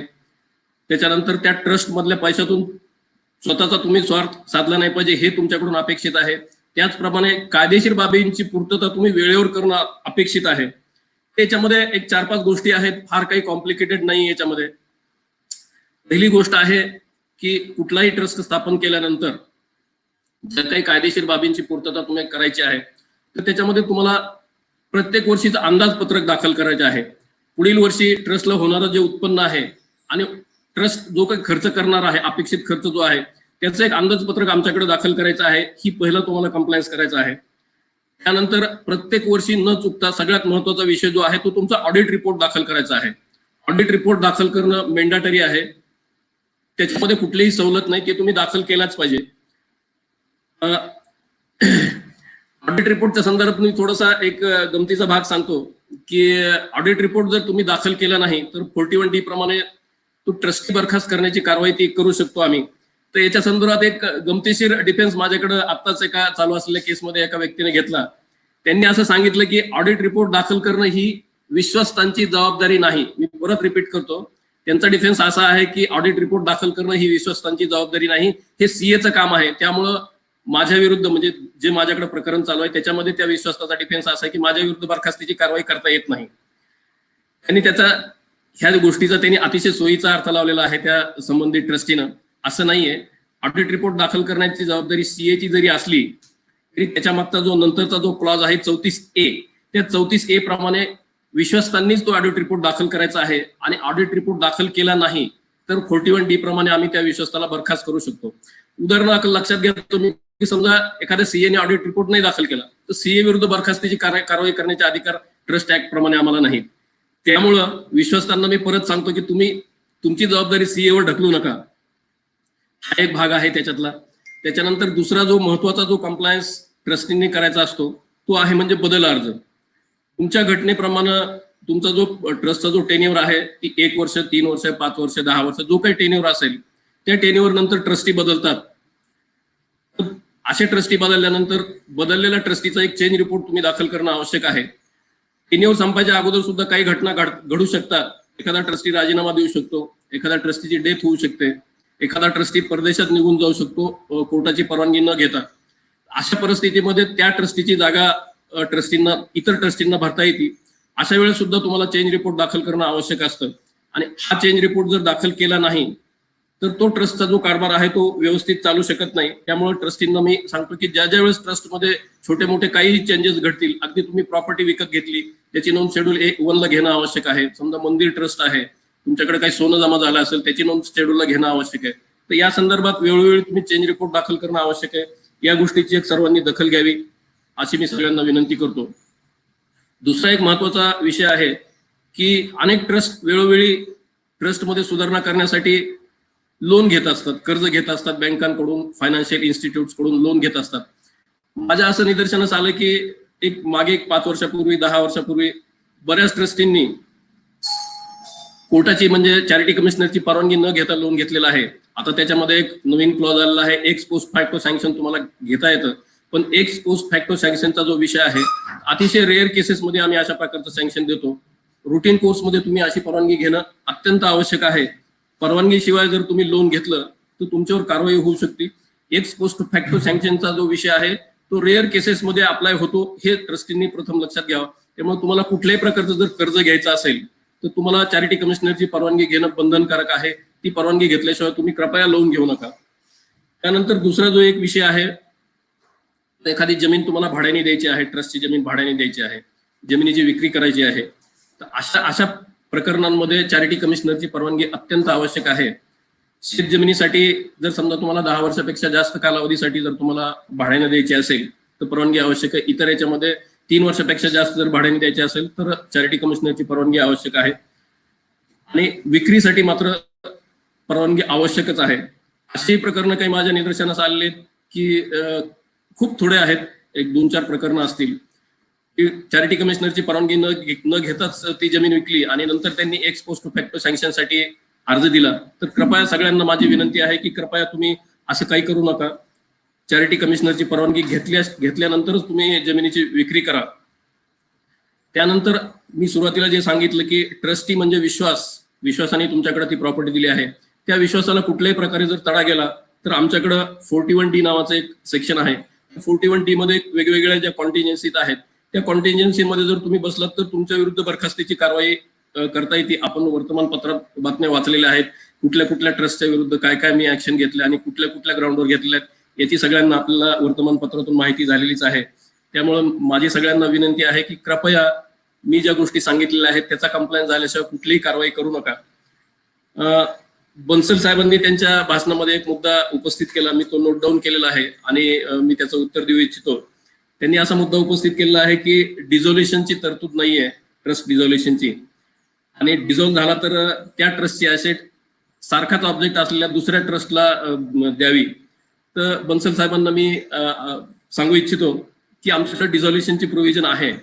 एखाद्या ट्रस्टीनं किंवा एखाद्या ट्रस्टनी सतत 5 वर्ष कुठल्याही प्रकारचं बजेट दाखल केलं नाही, त्याच्यानंतर ऑडिट रिपोर्ट दाखल केला नाही, त्यांच्याकडे जर चेंज झाला असेल तर चेंज रिपोर्ट दाखल केला नाही, अशा ट्रस्टीला आम्ही बरखास्त करतो. असा ट्रस्ट बरखास्त करतो. बरखास्त करण्याच्या अगोदर आम्ही त्याला नोटीस देतो, त्याचं काय म्हणणं असेल ते ऐकतो आणि त्यानंतर तो ट्रस्ट बरखास्त केला जातो. माझे पूर्वाधिकारी आहेत डेगे साहेब, तुम्ही सगळेजण त्यांना ओळखताच. तर त्यांनी त्यांच्या टेन्युअरमध्ये पूर्ण महाराष्ट्रामधले जवळपास 1.5 लाख ट्रस्ट आम्ही बरखास्त केलेले आहेत. आणि दुसरा जो विषय आहे ऍसेटचा, तर जो ट्रस्ट बरखास्त झालेला आहे त्या बरखास्त झालेल्या ट्रस्टमध्ये आम्ही ऑर्डर करतो की ती ट्रस्टची जी ऍसेट आहे ती गव्हर्नमेंटकडे जमा करावी. ती जी ऍसेट आहे ती इतर को ऑब्जेक्ट असलेल्या ट्रस्टकडे वर्ग न करण्याचं कारण म्हणजे आमच्याकडे भरपूर ट्रस्ट आहेत. मग असा प्रश्न उपस्थित होऊ शकतो की त्याच ट्रस्टला का दिली, दुसऱ्या ट्रस्टला का दिली, को ऑब्जेक्ट असणारे अनेक ट्रस्ट असतात. अशा प्रकारचा प्रश्न उपस्थित होऊ नये म्हणून आम्ही ती जी प्रॉपर्टी आहे ती गव्हर्नमेंटकडे वर्ग करण्याचा आदेश करतो. अशा पद्धतीनं ज्या काही ठळक गोष्टी आहेत मी आपल्या सगळ्यांना सांगितलेल्या आहेत. मला ह्या कार्यक्रमासाठी आमंत्रित केलं, या निमित्ताने मला माझ्या सगळ्या ट्रस्टींचे आभार मानता आले, त्याबद्दल मी संयोजकाचे आभार मानतो, आपल्या सगळ्यांचे आभार मानतो आणि थांबतो. धन्यवाद. Thank you sir. पण आपण थांबणार आहात सर या ठिकाणी. हो, थांबतो. हो सर, हो सर. यानंतर प्रोग्रेसिव्ह एज्युकेशन सोसायटीचे कार्याध्यक्ष, आपणा सर्वांचे मार्गदर्शक, संस्था कशी आदर्श पद्धतीने चालवावी याचा सर्वांना एक आदर्शपट समाजसमोर उभे करणारे, शिक्षकांची संस्था शिक्षकांनी कशी इफेक्टिव्ह चालवावी या दृष्टिकोनातून मार्गदर्शन करणारे, त्याचप्रमाणे संस्था एक वेगळ्या पद्धतीचं काम करते हेही सांगणारे एक प्राध्यापक, बीजे मेडिकल कॉलेजला प्राध्यापक असणारे डॉक्टर गजानन एकबोटे सर, की ज्यांनी सुमारे 100 रिसर्च पेपर पब्लिकेशन केलेले, वेगवेगळ्या विद्यापीठांच्या अधिकार मंडळावर Senate, academic council, management council याच्यावर अधिकार मंडळावर काम केलेले आहेत. गेले 1984-88 पासून या पद्धतीचं प्रोग्रेसिव्ह एज्युकेशन सोसायटीचे सगळे मॉडर्न ग्रुप, म्हणजे संस्थेचं नाव प्रोग्रेसिव्ह आणि संस्था कॉलेजेसची नावं मॉडर्न, अशा दोन्हीचा समेट घालणारे आणि एक वेगळ्या पद्धतीचं काम करणारे, सगळा आदर्श दाखवणारे एक संस्था चालक, त्यांच्या काही शंका असणार आहेत, त्याही शंका नीरज सर आणि देशमुख सरही उत्तर देणार आहेत. म्हणजे डॉक्टर, तुमचं भाषणापेक्षा अडचणीच तुम्ही बोललात आणि संस्था चालकांना चॅरिटी कमिशनरनी कशा पद्धतीची मदत केली पाहिजे 1, 2, 3, 4, 5 आणि इन्कम टॅक्सवाल्यांनी संस्था चालक हे विश्वस्त आहेत, ते मालक म्हणून वागलेले नाहीत आणि त्यांच्याकडे पाहण्याचा दृष्टिकोन जणू ते विश्वस्त आहेत असा समजून जर इन्कम टॅक्सवाल्यांनी विचार केला तर त्या ठिकाणी काम करणं जास्त आनंदाचं होईल. त्यामुळे डॉक्टरांच्या विषयी एवढीच प्राथमिक माहिती पुरेशी आहे. माननीय डॉक्टर गजानन एकबोटे सर, आमच्या सर्वांचे मार्गदर्शक, एक वेगळ्या पद्धतीचा संस्था चालक, एक वेगळ्या पद्धतीचा शिक्षक, ज्याप्रमाणे विनोबा भावेने सांगितलं ना, शिक्षक कसा असावा, छात्रनिष्ठ, विद्यार्थी म्हणजे विद्यार्थीनिष्ठ, ज्ञाननिष्ठ आणि समाजनिष्ठ, अशा तिन्हांचा संगम असणारे एक आचार्य म्हणून डॉक्टर एकबोटे सरांच्याकडे मी पाहतो. तर डॉक्टर एकबोटे सरांनी आता आपलं मार्गदर्शन करावं. मार्गदर्शन कमी, प्रश्नांचा उहापोह जास्त असावा असं वाटतं. सर, तुमच्या पद्धतीने डॉक्टर एकबोटे सर. उपस्थित सर्व मान्यवर, भाषणाच्या सुरुवातीला माझे जवळचे मित्र यांचं अभिनंदन करतो की अशा प्रकारचा एक वेबिनार आयोजित केलेला आहे आणि त्यामध्ये देशमुख साहेब असतील, मनसर साहेब असतील, धामणे साहेब असतील, संजय काका जगताप असतील, असे मान्यवर, आणि ही एक परवडी आम्हाला संस्थाचालकांना आहे आणि अशा लोकांना एकत्र करणं अवघड असतं, परंतु ही कृपया MS जाधव यांना सांगलेली आहे त्यांनी, म्हणून प्रथमतः मी त्यांचं धन्यवाद देतो आणि आभारही मानतो. अशा प्रकारचे जे वेबिनार आहे हे वेळोवेळी तुम्ही घेत जा 3-3 महिन्यांनी, की यावेळी संस्था चालकांना एक चांगलं मार्गदर्शन होईल. आमचा प्रोग्रेसिव्ह एज्युकेशन सोसायटी हा जो ट्रस्ट, याची स्थापना 1934 साली झालेली आहे आणि 5 शिक्षकांनी आणि आजही आमच्या संस्थेचं संचालन करणारे हे 90% शिक्षक आहेत. मी स्वतः पुण्याच्या बीजे मेडिकल कॉलेजमध्ये प्रोफेसर ऑफ सर्जरी म्हणून 40 वर्ष प्राध्यापक म्हणून मी काम करतोय, अजूनही कार्यरत आहे. आणि महाराष्ट्रातली मी पहिली केस आहे की मला माझ्या 70व्या वयापर्यंत गव्हर्नमेंट ऑफ महाराष्ट्राने एक्सटेन्शन दिलेलं आहे. जवळपास 100हून जास्त रिसर्च आर्टिकल्स मी म्हणजे संस्थाचालक असूनही मी प्रथम शिक्षक आहे म्हणून 100हून अधिक रिसर्च आर्टिकल पब्लिश केलेली आहे. आरोग्य विज्ञान विद्यापीठाचा प्रोव्हाइस चान्सलर म्हणून मी काम केलेलं आहे आणि जाधवांनी म्हणून मी कुलगुरू होऊ शकलो नाही, तर तेही झालं असतं अनेक विद्यापीठात. तर अशा पद्धतीचं काम हे परमेश्वर कृपेने माझ्या हातून झालेलं आहे. प्रोग्रेसिव्ह एज्युकेशन सोसायटी ही फार मोठी रेप्युटेड संस्था आहे, 62 युनिट्स आहे आणि साधारणपणे 60,000 विद्यार्थी इथे शिक्षण घेण्याचं काम करतात. माझ्या 2 देशमुख साहेब आणि बन्सल साहेब यांना आहे की विद्यापीठात देशमुख साहेब मी अनेक वर्ष मी काम केलं, मॅनेजमेंट काउन्सिलचा मेंबर असो, डीन ऑफ फॅकल्टी असो, प्रोव्हाइस असो, आणि त्यावेळेला माझी सातत्य अशी होती की विद्यापीठाचं काम हे नर्सिंगचं काम आहे. नर्सिंगचं काम म्हणजे काय, तर महाविद्यालयांना मदत करण्याचं माझं काम आहे. मी पुढे हेडमास्टर आणि त्या भूमिकेतून कुठेतरी महाविद्यालयांना मी शिस्त दाखवणार आहे, काम करणार नाही.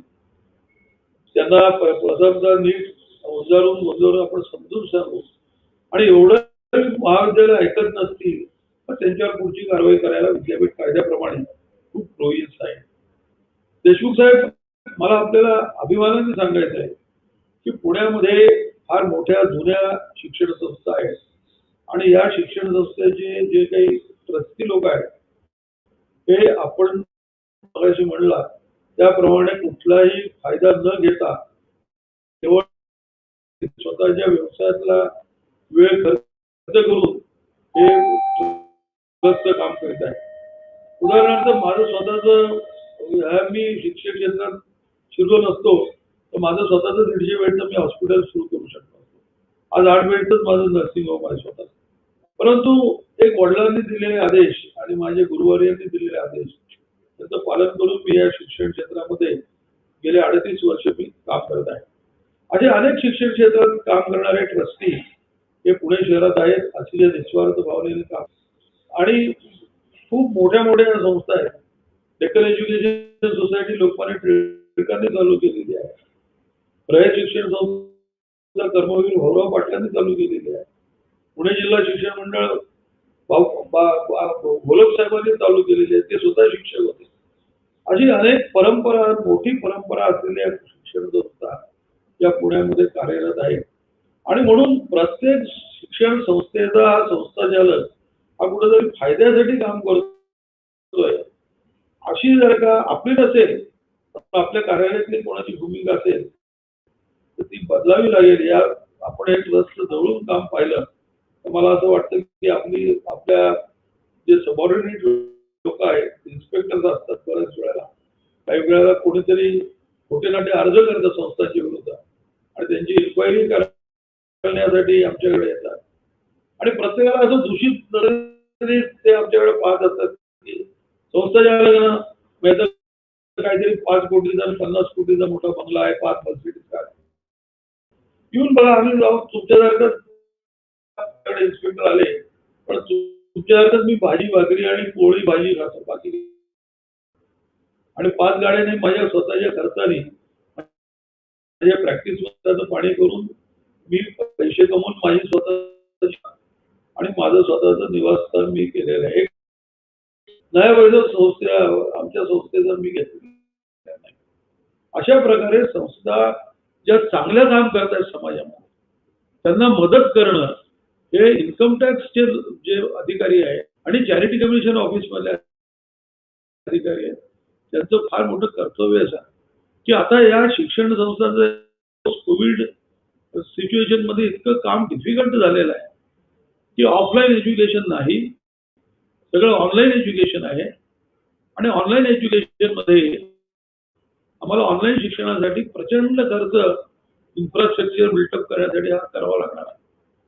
उद्या कॉलेज चालू झालं, शाळा कॉलेज चालू झाल्या तर सॅनिटायझेशन, विद्यार्थ्यांचं सगळ्या फॅसिलिटीज निर्माण करणं, शिक्षकांसाठी करणं, शिक्षकेतर कर्मचाऱ्यांसाठी करणं याला सुद्धा आमचा भरपूर खर्च होणार आहे. आणि आज नवीन बातमी आपण वृत्तपत्रामध्ये वाचली असेल की जो शासनाने आदेश काढला होता की फी वाढीला करू नये त्याला स्थगिती हायकोर्टाने सुद्धा दिलेली आहे. आणि अशा काळामध्ये आम्ही विद्यार्थी विमुखच वागतोय.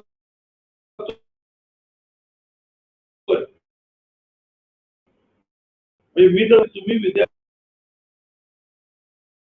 पालकांना 3 इन्स्टॉलमेंट द्या फी मध्ये. एकदम कोणी आग्रह करू नका, प्रेमाने वागा सगळ्यांशी. अतिशय संवेदनशील आहे. 100 वर्षातून एकदाच असा कठीण प्रसंग येतो ज्याला आपल्याला तोंड द्यावं लागतं. पण अशा वेळेला जर का चॅरिटी कमिशन, इन्कम टॅक्स ऑफिसचे लोक हे जर का संस्थांना चांगलं सहकार्य केलं, चांगलं मार्गदर्शन केलं तर त्यांचे जे स्ट्रेस आहेत, म्हणजे मी डॉक्टर आहेत म्हणून मी सांगतो की ते खूप कमी होण्याची शक्यता फार चांगली आहे.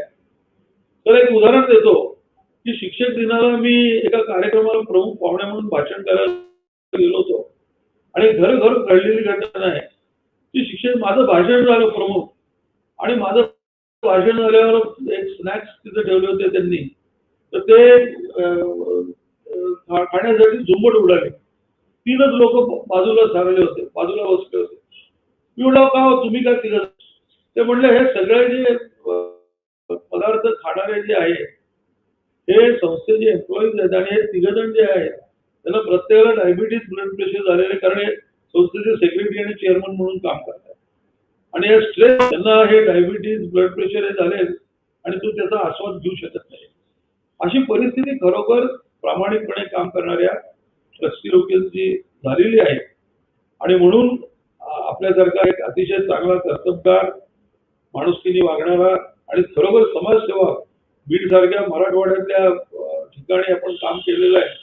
माझे अनेक विद्यार्थी बीडमध्ये पोस्ट ग्रॅज्युएट काम करतात. माझे 100हून अधिक विद्यार्थी MS झालेले आहेत. बीड, औरंगाबाद या ठिकाणी माझे विद्यार्थी काम करतात आणि अशा ठिकाणी आपण वकिली करू इथं फार चांगली आहे. आणि म्हणून मला असं वाटतं की आपल्याकडून पुढच्या काळामध्ये आपल्यासारख्या प्रामाणिकपणे काम करणाऱ्या संस्थांना खूप मोठं सहकार्य होईल. बंसल साहेबांनी मला हेच सांगायचं आहे की आता हे जे बदल झालेले आहेत हे बदल या वर्षी झालेले आहेत आणि म्हणलं 1/10/2020 पासून हे बदल अंमलात येणार. 2020 पासून अंमलात येणार असतील तर इन्कम टॅक्स ऑफिसर्स जे आहेत किंवा आपले ऑफिसेस आहेत त्यांच्याकडूनही योग्य प्रमाणात हे मार्गदर्शन झालं. कारण आज माझी संस्था ही पुण्यातली एक नामांकित शिक्षण संस्था आहे. आमच्या चॅरिटी कमिशनरने, आमच्या चार्टर्ड अकाउंटंटनी मला हे बदल सगळे अवगत करून दिलेले आहेत, त्याची माहिती करून दिलेली आहे. MS जाधव माझे मित्र आहेत, त्यांनी मला हे सगळे बदल सांगितले. परंतु अशा शिक्षण संस्था आहेत लहान पुण्यामध्ये की ज्यांना हे बदल अवगत, आणि म्हणून त्यासाठी आपल्याला काय करता येईल याचाही आपल्याला बंसल थोडा विचार केला पाहिजे. मोठ्या प्रमाणावर याविषयी प्रबोधन आणि लोकांपर्यंत पोहोचलं पाहिजे. मला दामले साहेब म्हणले 3000 चार्टर्ड अकाउंटंट पुण्यामध्ये कार्यरत आहे. परंतु दामले साहेब मी खरोखर मनापासून सांगतो ही माहिती अनेक शिक्षण संस्थांना गेलेली नाही. कारण संस्था चालकांचा प्रतिनिधी म्हणून पुणे विद्यापीठावर मी जवळपास 20 वर्ष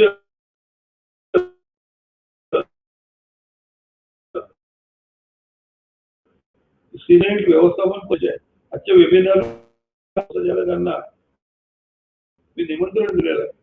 परंतु ही माहिती अजून लोकांपर्यंत पोहोचलेली नाही. काही ठराविक मोठ्या संस्थांना त्याची माहिती झालेली आहे आणि त्यातल्या त्या चार्टर्ड अकाउंटंटलाच माहिती झालेली आहे.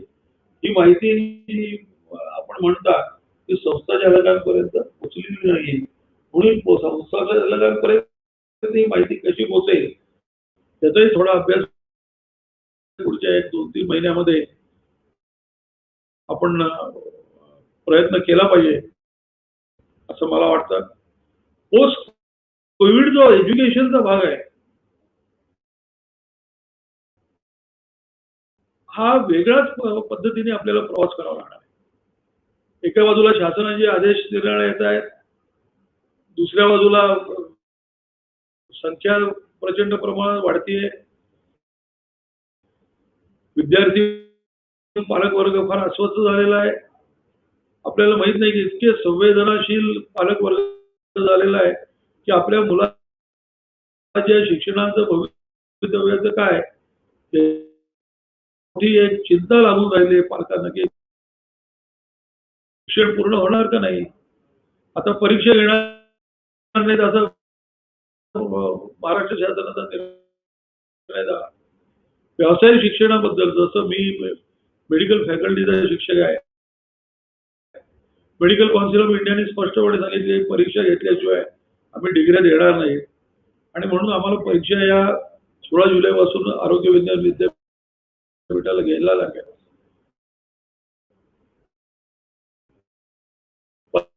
50 केंद्र आमची परीक्षा केंद्र आतापर्यंत होती, तर यावर्षी महाराष्ट्रामध्ये 30 परीक्षा केंद्र आम्ही निर्माण केली. आणि गडचिरोलीचा विद्यार्थी पुण्याच्या कॉलेजमध्ये शिकत असेल तर त्याला गडचिरोलीतलं केंद्र सुद्धा परीक्षेला आम्ही दिली आहे. अशा प्रकारची विस्तृत व्यवस्था मेडिकल काउन्सिल ऑफ इंडियाने आम्हाला सांगितलं म्हणून आपण केलेली आहे. इंजिनिअरिंग इंजिनिअरिंग आहे, फार्मसी आहे, आर्किटेक्ट आहे, यांच्या परीक्षा रद्द करण्याच्या निर्णयाला समजा या सेटल कौन्सिलची मान्यता दिली नाही तर या विद्यार्थ्यांचं काय होणार आहे? एक तर पुणे विद्यापीठाने लॉची डिग्री दिली, LLB झालं, पण बार काउन्सिलने मान्यता नाही दिली. पुढे वकिली करू शकतील का? पोस्ट ग्रॅज्युएशन करू शकतील का? व्यवसायामध्ये जाऊ शकतील का? कुठे इंटरव्ह्यूला गेले तर काय त्यांना प्रश्न हे पोस्ट कोविड मध्ये आम्हाला शिक्षण संस्थाचालकांना अगदी ग्रासून टाकणार आहेत आणि 24/7 आम्ही त्याचाच विचार करतो. दुसरा, या पुढच्या काळामध्ये कुठल्या पद्धतीची शिक्षण पद्धती असावी? सगळेजण ऑनलाईन ऑनलाईन म्हणतायत, आपण मग त्या विद्यार्थ्यांचा कुठे विचार? आमचं विद्यार्थी हा आमचं शिक्षण विद्यार्थी केंद्रित पाहिजे. 1 तास जरी विद्यार्थी त्या लॅपटॉपवर किंवा मोबाईलवर ऑनलाईन शिक्षण घेत बसला तर त्याची इतकी मानसिक अवस्था कशी होते, त्याच्या शरीरावर काय परिणाम होतात, याचा सर्वे आमच्या संस्थेतल्या फिजिओथेरपी शिक्षकांनी केला आणि अचंबित करणारे रिझल्ट मिळाले. विद्यार्थ्यांच्या दृष्टीवर परिणाम झालेला आहे. विद्यार्थ्यांना बऱ्याच विद्यार्थ्यांना चक्कर यायला लागलेली, बऱ्याच विद्यार्थ्यांना माने दुखणे निर्माण झालेले. ऑनलाईन हे शब्द फार सोपेच बोलायला, परंतु त्याचं जे इम्प्लिमेंटेशन आहे it is going to be very difficult thing. आणि तिसरी गोष्ट की ऑनलाईन एज्युकेशन मध्ये काय होणार आहे, ऑफलाईन मध्ये आपण विद्यार्थ्यांना समोर बसून शिकवू तरी शकतो, पण ऑनलाईन मध्ये नुसता विद्यार्थी तिथं आला, तो स्वतःच प्रेझेन्सी हे केलं आणि नंतर तो निघून गेला 3 तास, तर कोणाला कळणार सुद्धा नाहीये. अशा पद्धतीची परिस्थिती ही ऑनलाईन एज्युकेशनची होणार आहे. अनेक ग्रामीण भागातले विद्यार्थी, तळागाळातले विद्यार्थी यांच्याकडे पालकांकडे बिचाऱ्यांकडे अँड्रॉइड फोन नाहीये, त्यांच्या ऑनलाईन शिक्षणाची सुविधा कोण करणार आहे? जवळपास स्टॅटिस्टिक असे सर्वे असा केला की मुंबई सारख्या ठिकाणी 40% विद्यार्थी हे ऑनलाईन शिक्षणापासून वंचित राहणार आहे. त्यांच्याकडे अँड्रॉइडची सोय आहे. मग माझ्या शिक्षण संस्थेने मी विचार केला की काय करायचं, तर मी असा विचार केला की जे गरीब पालक आहेत त्यांना बाय अँड्रॉइड फोन घेऊन द्यायचे संस्थेच्या खर्चाने. 8,000 रुपयाला अँड्रॉइड फोन, ₹1000 हप्ता देऊन 8 हप्त्यामध्ये तुम्ही संस्थेला द्या. मी अँड्रॉइड फोन त्याची सुरुवात केली. परवाच 20 पालकांना अँड्रॉइड फोन दिले. नाही तुमच्या मुलाचं शिक्षण कुठल्याही पद्धतीने थांबतात, पण एका पालकाचे 2 विद्यार्थी समजा शाळेमध्ये असतील आणि पालकांकडे एकच अँड्रॉइड फोन असेल तर कसं काय 2 विद्यार्थ्यांचं ऑनलाईन शिक्षण होणार आहे, हाही प्रश्न आहे. आणि म्हणजे असे अनेक प्रश्न शिक्षण क्षेत्राला सध्या भेडसावत आहेत. त्याच्यामध्ये आमच्या बुद्धीप्रमाणे, आमच्या कल्पनाशक्तीप्रमाणे, बुद्धिमत्तेप्रमाणे आम्ही वाटचाल करत आहोत, बोलत आहोत. उच्च तंत्र शिक्षण मंत्र्यांशी बोलत आहोत, कुलगुरूंशी बोलत आहोत. अनेक वेळेला 4-5 शिक्षण संस्था एकत्र येतात आणि आमची चर्चा चालू आहे. म्हणून अशा या संकटाच्या समयी चॅरिटी कमिशन ऑफिस आणि इन्कम टॅक्स ऑफिसर यांनी थोडं आमच्या पाठीवर हात टाकून आता माझ्या संस्थेतल्या मी शिक्षकांना देशमुख साहेब साधन एक आव्हान केलं की आपला 1 दिवसाचं सॅलरी आपण संस्थेला द्या, आपण चीफ मिनिस्टर वेलफेअर फंडाला देऊ. मला आश्चर्य वाटलं की सगळ्या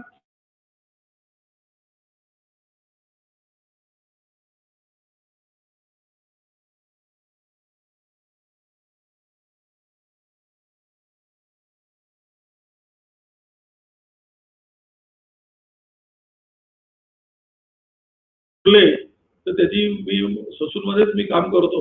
आमचे डीन मुरलीधर तांबे त्यांना मी विचारलं की तुम्हाला काय पाहिजे, पीपी किट्स पाहिजेत, मास्क पाहिजे काय? ते म्हणले आम्हाला पीपी किट्स पाहिजे. पीपी किट्स सोमवारी मी त्यांना 1000 पीपी किट्स आमच्या संस्थेतर्फे आमच्या सर्व शिक्षक शिक्षकेतर कर्मचाऱ्यांतर्फे देणार आहे. आणि त्यांनी सांगितलं की 5 लाख रुपये एवढा आमचा ससूनला खर्च आहे आणि शासनाकडे तसे नाहीये, निधी उपलब्ध नाहीये. दररोज 500-600 पीपी किट्स लागतात आम्हाला आणि पीपी किट्सची फार मोठी आवश्यकता आहे. कारण हे करोना योद्धा आहे. माझी स्वतःची मुलगी त्या ठिकाणी काम करते. पीपी किट घातलं नाही तर त्यांनाच करोना होईल अशी परिस्थिती आहे. ससून मधले आमचे एक डॉक्टर होते, डॉक्टर शेला,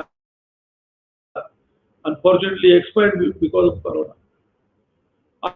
अशा परिस्थितीमध्ये सगळं आपली शिक्षण संस्था काम करतोय आणि म्हणून जाधव साहेबांनी जो हा वेबिनार आयोजित केला, आमच्या अडचणी ते म्हणले, मला त्यांनी आवाहन केलं की बाबा तुम्ही अडचणी जास्त सांगा. ठीक आहे म्हणलं, त्यांचा आदेश मी नेहमीच पाळतो आणि म्हणून मी आज आमच्या अडचणी ज्या देशमुख साहेब आणि बन्सल साहेबांना मुद्दावून सांगितल्या. त्यांनी आमच्याकडं थोडं सहानुभूतीने आम्हाला मार्गदर्शन करावं आणि माझ्यासारखे मोड करून शिक्षण क्षेत्रात काम करणारे, MS जाधवांसारखे शिक्षण क्षेत्रात काम करणारे, रयत सारखे पुणे जिल्हा शिक्षण मंडळात काही मनाने आणि कार्याने आणि आम्हाला थोडं पाठीवर हात ठेवला, आमच्या कामाला प्रोत्साहन मिळेल, त्यांचा अत्यंत आभारी आहे. आणि असेच वेबिनार साहेब आहेत, तुमचे बाकीचे सहकारी आहेत, धामणे वगैरे असे सगळे. आणि मी म्हणलो तो मुद्दा तुम्ही नाही, सर्वसामान्य शिक्षण संस्था जगापर्यंत पोहोचलेल्या नाही. मोठमोठ्या संस्थांना की तुम्हाला हे करावं लागेल, पण बाकीच्या लहान लहान शिक्षण संस्थांचं काय, ग्रामीण भागातल्या शिक्षणाचं काय, तर हे कसे त्यांनी एकत्रित हे काम केलं पाहिजे असं मला वाटतं. परत एकदा मी सगळं आणि माझं भाषण थांबवतो. धन्यवाद. थँक्यू डॉक्टर साहेब. यानंतर देशमुख सरांना काहीतरी बोलायचे असं दिसतंय. देशमुख सर, अगोदर आपण काही संस्था चालकांचं म्हणणं डॉक्टरांचं कळलं, आता त्याचप्रमाणे माननीय संजय काही अडचणी असतील. संजय सर तुमच्या आवाज येत नाही. आता बोला संजय सर, तुम्ही बोला. देशमुख सर तुमचा माईक म्यूट करा. आवाज नाही. डॉक्टर साहेब माईक म्यूट करा. सर मी बोलू का? हा थांब एक मिनिट. डॉक्टर आता डॉक्टर बोला. संजय सर बोला. संजय सर सर्व एक मिनिट सर. नमस्कार. आपल्या याच्या वेबिनार साठी उपस्थित आदरणीय चॅरिटी कमिशनर देशमुख साहेब, त्याचप्रमाणे आयकर आयुक्त एक्झम्पशनचे नीरजजी बन्सल साहेब, doctor Ekbote sir, CA Damane sir, CA Patki sir, त्याचप्रमाणे ह्या सगळाच कार्यक्रम एकत्रितपणे ज्यांनी कोऑर्डिनेट केला ते आदरणीय प्राध्यापक जाधव सर. खरं म्हणजे सर आम्ही सर्वच जण खूप आभारी आहोत की देशमुख साहेबांचे विचार चॅरिटी संस्थांच्या संदर्भामध्ये, ट्रस्टच्या संदर्भामध्ये असणारी माहिती त्या निमित्ताने आम्हाला सगळ्यांना मिळाली आहे. त्याचप्रमाणे नीरजजी बन्सल साहेबांनी सुद्धा त्या ठिकाणी सांगितलं की एक्झम्पशनच्या संदर्भामध्ये, ट्रस्टच्या संदर्भामध्ये आता वेगवेगळ्या नोटिसा येतात किंवा त्या पेंडिंग अमाऊंटच्या संदर्भात त्यांनी सांगितलं की चुकीच्या पद्धतीने काही कॉलम्स रिकामे ठेवल्यामुळे किंवा तेवढ्या प्रमाणामध्ये जसं आम्ही वैयक्तिक ट्रस्टच्या रिटर्न्स मध्ये लक्ष देतो तसं वैयक्तिक मध्ये देतो तसं ट्रस्ट मध्ये दिलं पाहिजे, जेणेकरून त्या नोटिसा येणार नाही. आणि त्याचा अनुभव आमच्या काही ट्रस्ट मध्ये आम्हाला त्या ठिकाणी इन्कम टॅक्स आला, त्याही क्लिअरिटी बऱ्यापैकी मला वाटतंय बन्सल साहेबांच्या माध्यमातून, त्या ठिकाणी आयकर आयुक्तांच्या माध्यमातून आम्हाला समजल्या. देशमुख साहेबांनी सुद्धा ट्रस्टच्या बाबतीमध्ये अनेक गोष्टींची क्लिअरिटी केली आणि खरं म्हणजे एक लोकप्रतिनिधी म्हणून मी देशमुख साहेबांचं मनापासून आभार मानेन की आपल्या पुणे जिल्ह्यातलं ससून जे सर्वात मोठं आता कोविडचं सेंटर आहे, याला खूप म्हणण्यापेक्षा सर्वात मोठी मदत ही चॅरिटी कमिशनर पुणेच्या माध्यमातून त्या ठिकाणी उपलब्ध सरांनी करून दिली. आणि नुसती ती मदत नाही तर त्या ठिकाणी अनेक ना भोजन व्यवस्था करण्याचं काम असेल, आर्सेनिक 30च्या ज्या गोळ्या आहेत त्या आज चॅरिटी कमिशनर ऑफिसच्या माध्यमातून खरं म्हणजे अनेक ठिकाणी पुरवल्या गेल्या. असं खूप मोठं काम देशमुख साहेबांनी त्या ठिकाणी केलंय. मी मनापासून आपला त्यासाठी सुद्धा आभारी आहे. त्याचबरोबर ही सगळी चर्चा होत असताना एकबोटे सरांनी एज्युकेशन संस्थांच्या बाबतीमध्ये खूप चांगला मुद्दा त्या ठिकाणी मांडला. कालच मी माझ्या तालुक्यातल्या शिक्षण संस्था ज्या महाराष्ट्र शासनाने निर्णय घेतलाय की 15 जूनच्या नंतर शाळा सुरू करण्याच्या संदर्भामध्ये रिव्ह्यू मीटिंग घेऊन कधी कुठल्या शाळा सुरू कराव्यात त्या संदर्भात निर्णय घ्यावा. एकबोटे सरांनी ज्या विषय मांडले ते अनेक विषय खरं म्हणजे खूप अडचणीचे आहेत एज्युकेशनल संस्थांसाठी सुद्धा, जिल्हा परिषद आणि ज्या ग्रामीण भागातल्या शाळा आहेत त्यांच्यासाठी सुद्धा, प्रायव्हेट शिक्षण संस्थांच्यासाठी सुद्धा. सरांनी सांगितलं त्याप्रमाणे खरं म्हणजे आज शहरी भागामध्ये बरोबर ग्रामीण भागामध्ये सुद्धा अँड्रॉइड फोन किंवा याचा खूप मोठ्या प्रमाणावरती ह्या सगळ्या गोष्टी उपलब्ध नाहीयेत. आज एज्युकेशनच्या समोर मुलांना एकत्रित कसं घ्यायचं, एकाच क्लासमध्ये साधारणतः 40 मुलं असतात. आज त्या ठिकाणी प्रत्येक बेंचवर 2 मुलं बसतात. आज बऱ्याचशा शाळांमध्ये आता असं करावं लागणार आहे की सिंगल बेंच स्टुडंट बसवावं लागणार आहे. क्लासरूम्स कमी पडणार आहेत. त्यानंतर मुलांना ज्या सुविधा ऑनलाईन एज्युकेशनच्या दिल्या पाहिजेत त्याच्यासाठी अँड्रॉइड फोन सारख्या गोष्टी त्या ठिकाणी कमी पडणार आहेत. मला आदरणीय देशमुख साहेबांना या फोरम मध्येच विनंती करावीशी वाटते की काल आम्ही सुद्धा रिव्ह्यू पुरंदरमध्ये त्या ठिकाणी घेतला सगळ्या शाळांचा. खरं म्हणजे आम्ही त्या ठिकाणी आता आव्हान लोकांना कालपासून करायला सुरुवात केली की तुमच्याकडे जर जुने काही अँड्रॉइड फोन असतील तर तुम्ही आमच्याकडे जमा करावेत, जेणेकरून ते अँड्रॉइड फोन आम्हाला मुलांना देऊ.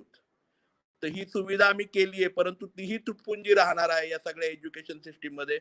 त्याचबरोबर आता माझ्या तालुक्यामध्ये 45,000 ग्रामीण भागामध्ये मुलं सगळी प्राथमिक माध्यमिकला त्या ठिकाणी शिक्षण घेत आहेत.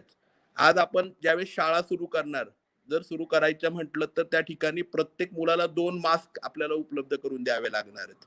डॉक्टर साहेबांनी एकबोटे सरांनी सांगितल्याप्रमाणे प्रत्येक शिक्षकाला पीपीई किट द्यावं लागणार आहे. आज माझ्या भागातल्या 63 शाळांमध्ये आम्ही त्या ठिकाणी क्वारंटाईन सेंटर केलेलं होतं. आज आम्ही त्या ठिकाणच्या म्हणजे ज्या ठिकाणी सक्षम स्थानिक स्वराज्य संस्था आहेत म्हणजे मोठ्या ग्रामपंचायतीत किंवा नगरपालिका, तिथे सॅनिटायझेशनचं काम, त्यानंतर त्या ठिकाणी त्या शाळा क्लीन करण्याचं काम, पूर्णपणे म्हणजे हेल्दी करण्याचं काम त्या ठिकाणी करतोय. परंतु अशा अनेक शाळा आहेत की ज्या ठिकाणी ह्या गोष्टी काही प्रायव्हेट संस्था म्हणजे काही चॅरिटी संस्था त्या ठिकाणी करू शकणार नाहीयेत. याच्यासाठी सुद्धा खरं म्हणजे निधी किंवा ह्या सगळ्या गोष्टी खूप सारे इश्यूज म्हणजे एकबोटे सरांनी सांगितलं, खरोखर अतिशय म्हणजे एज्युकेशन मध्ये खूप मोठ्या प्रमाणावरती काम आपल्याला सगळ्यांना एकत्रितपणे करावं लागणार आहे.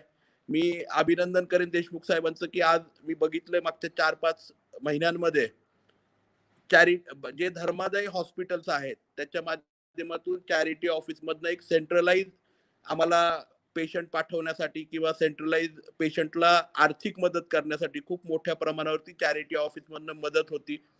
देशमुख सरांना या फोरम मध्ये मला एकच विनंती करायची, अशाच प्रकारे आपण जर थोडंसं इनिशिएट केलं तर त्या ठिकाणी निश्चितपणे एज्युकेशनच्या बाबतीमध्ये सुद्धा ज्याप्रमाणे हॉस्पिटलच्या बाबतीमध्ये पेशंटला त्याच्या बिलासाठी किंवा त्याच्या हॉस्पिटल प्रोव्हाइड करण्यासाठी त्याला मोठ्या ऑपरेशनसाठी मदत होते, तशीच एज्युकेशनल संस्थांना सुद्धा आज खरं सांगायचं म्हटलं तर एज्युकेशनल संस्था, शाळा, विद्यार्थी आणि शिक्षक हे सगळेच व्हेंटिलेटरवरती आहेत. ह्यांना खरं म्हणजे खूप गरजेची गोष्ट म्हणजे एक बूस्ट देणं गरजेचं आहे. कारण खूप साऱ्या वेगवेगळ्या गोष्टी कोविडमुळे हे खूप सारं चॅलेंजिंग झालेलं आहे आणि याच्यासाठी खूप मोठ्या मदतीची गरज लागणार आहे. आपलं मार्गदर्शन त्याच्यासाठी लागणार आहे. एक माझी विनंती अशी राहील चॅरिटी कमिशनर साहेबांना की एक इनोव्हेटिव्ह जर प्रोजेक्ट आपल्याला सर्व एज्युकेशनलच्या संस्था ज्या शहरी भागामध्ये काम करतायत तर त्या ठिकाणी माझी एक कल्पना होती की आज आम्ही सासवड, जेजुरी सारख्या ठिकाणी इंटरनेट कंपन्यांशी संपर्क करून जे प्रायव्हेट इंटरनेट ऑपरेटर त्यांच्याशी बोलून हॉटस्पॉट तयार करतोय की जे फक्त मुलांच्यासाठी इंटरनेट कनेक्शन सुविधा देऊ. त्यानंतर आम्ही अँड्रॉइड फोनसाठी मागणी करतो की ज्यांना देता येतील मुलांना, तर त्याच्यामुळे काय होणार आहे की इंटरनेटचं कनेक्शन आणि अँड्रॉइड फोन थ्रू ऑनलाईन आम्ही त्यांना एज्युकेशन द्यायचा प्रयत्न करू. परंतु याच्यावरती आणखी खूप साऱ्या वेगवेगळ्या कल्पना किंवा चर्चासत्र झालं पाहिजे.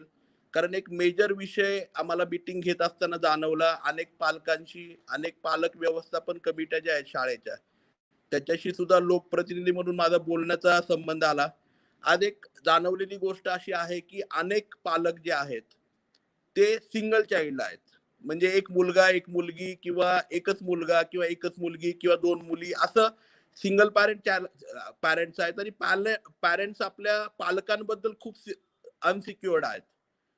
त्यामुळे आज अडचण अशी आहे शाळा सुरू करताना सुद्धा की किती पालक विद्यार्थ्यांना आपल्या शाळेपर्यंत पाठवू शकतील, हा खूप मोठा प्रश्न आहे. आणि त्यामुळे ऑनलाईन एज्युकेशनकडे जर जायचं म्हटलं तर त्या सुविधा किंवा ते प्राथमिक गोष्टी आपल्याला उपलब्ध कराव्या लागणार आहेत.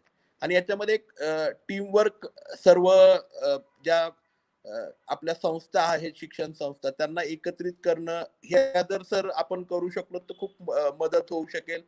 आदरणीय बन्सल साहेब जे एक्झम्पशनचे चॅरिटी कमिशनर आहेत, त्यांनाही माझी विनंती राहील की आपण जर इनिशिएट केलं तर CSR मधून आज मोठ्या प्रमाणावरती मदत ही मास्कसाठी, त्यानंतर वेगवेगळ्या हॉस्पिटल्सला मदत होतीये आज CSRच्या माध्यमातून मोठ्या प्रमाणात. तशा प्रकारे जर वेगवेगळ्या कंपन्यांना त्यांचा CSR फंड एज्युकेशनलच्या या नवीन चॅलेंजिंग वातावरणामध्ये एज्युकेशनच्या संदर्भामध्ये बॅकअप देण्यासाठी, म्हणजे अँड्रॉइड किंवा टॅब देण्यासाठी, अँड्रॉइड फोन्स देण्यासाठी, हॉटस्पॉट इंटरनेटचे घेऊन एज्युकेशनसाठी ते वापरण्यासाठी असं जर करता आलं तर खूप चांगलं होईल. दुसरं, देशमुख साहेबांना एक विनंती करायची की आपल्याकडे म्हणजे ट्रस्टमध्ये एक आपला एज्युकेशनचा सेक्शन येतो की जे एज्युकेशनल ट्रस्ट आहेत जे शिक्षण संस्था म्हणून काम करतात.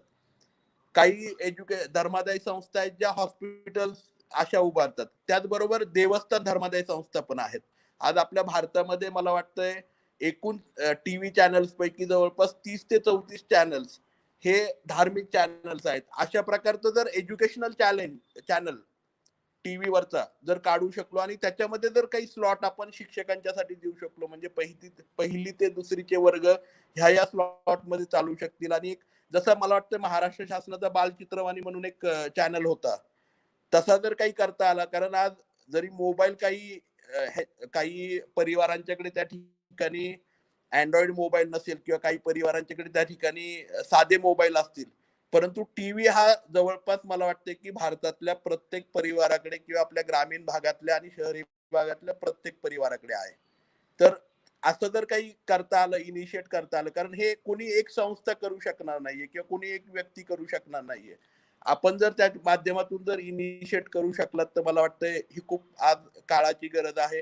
मी काही गोष्टी सुचवल्यात. आज मी जाधव सरांचे मनापासून आभार मानेन. खरं म्हणजे मी लाईव्ह चॅट वरती पण बघत होतो, काही कमेंट्स येत आहेत का, काही प्रश्न येत आहेत का, काही जे आपले लाईव्ह चॅट वरती प्रेक्षक आहेत त्यांनी प्रश्न त्या ठिकाणी मांडलेले आहेत, त्या ठिकाणी प्रश्न मांडलेले आहेत, परंतु ते प्रश्न अर्धवट आहेत. तर मला लाईव्ह चॅट वरती जे सर्व आहेत त्यांनाही विचारायचं की आदरणीय देशमुख साहेब असतील, आम्ही सगळीच मंडळी असेल, काही जर प्रश्न असतील तर आपण सांगितले तर आपल्या खऱ्या समस्या काय आहेत, कारण प्रत्यक्षामध्ये आपल्या समस्या जर समजल्या, आता काही समस्या मी चर्चा करत असतो पालक सभांशी किंवा पालकांशी, शिक्षकांशी, ग्रामीण भागातल्या शिक्षकांशी, शाळा व्यवस्थापनाशी, त्यामुळे मला समजल्या आणि त्या मला आदरणीय देशमुख साहेबांना, त्याचप्रमाणे बन्सल साहेबांना आणि आपल्या संपूर्ण फोरमला सांगाव्याशा वाटल्या.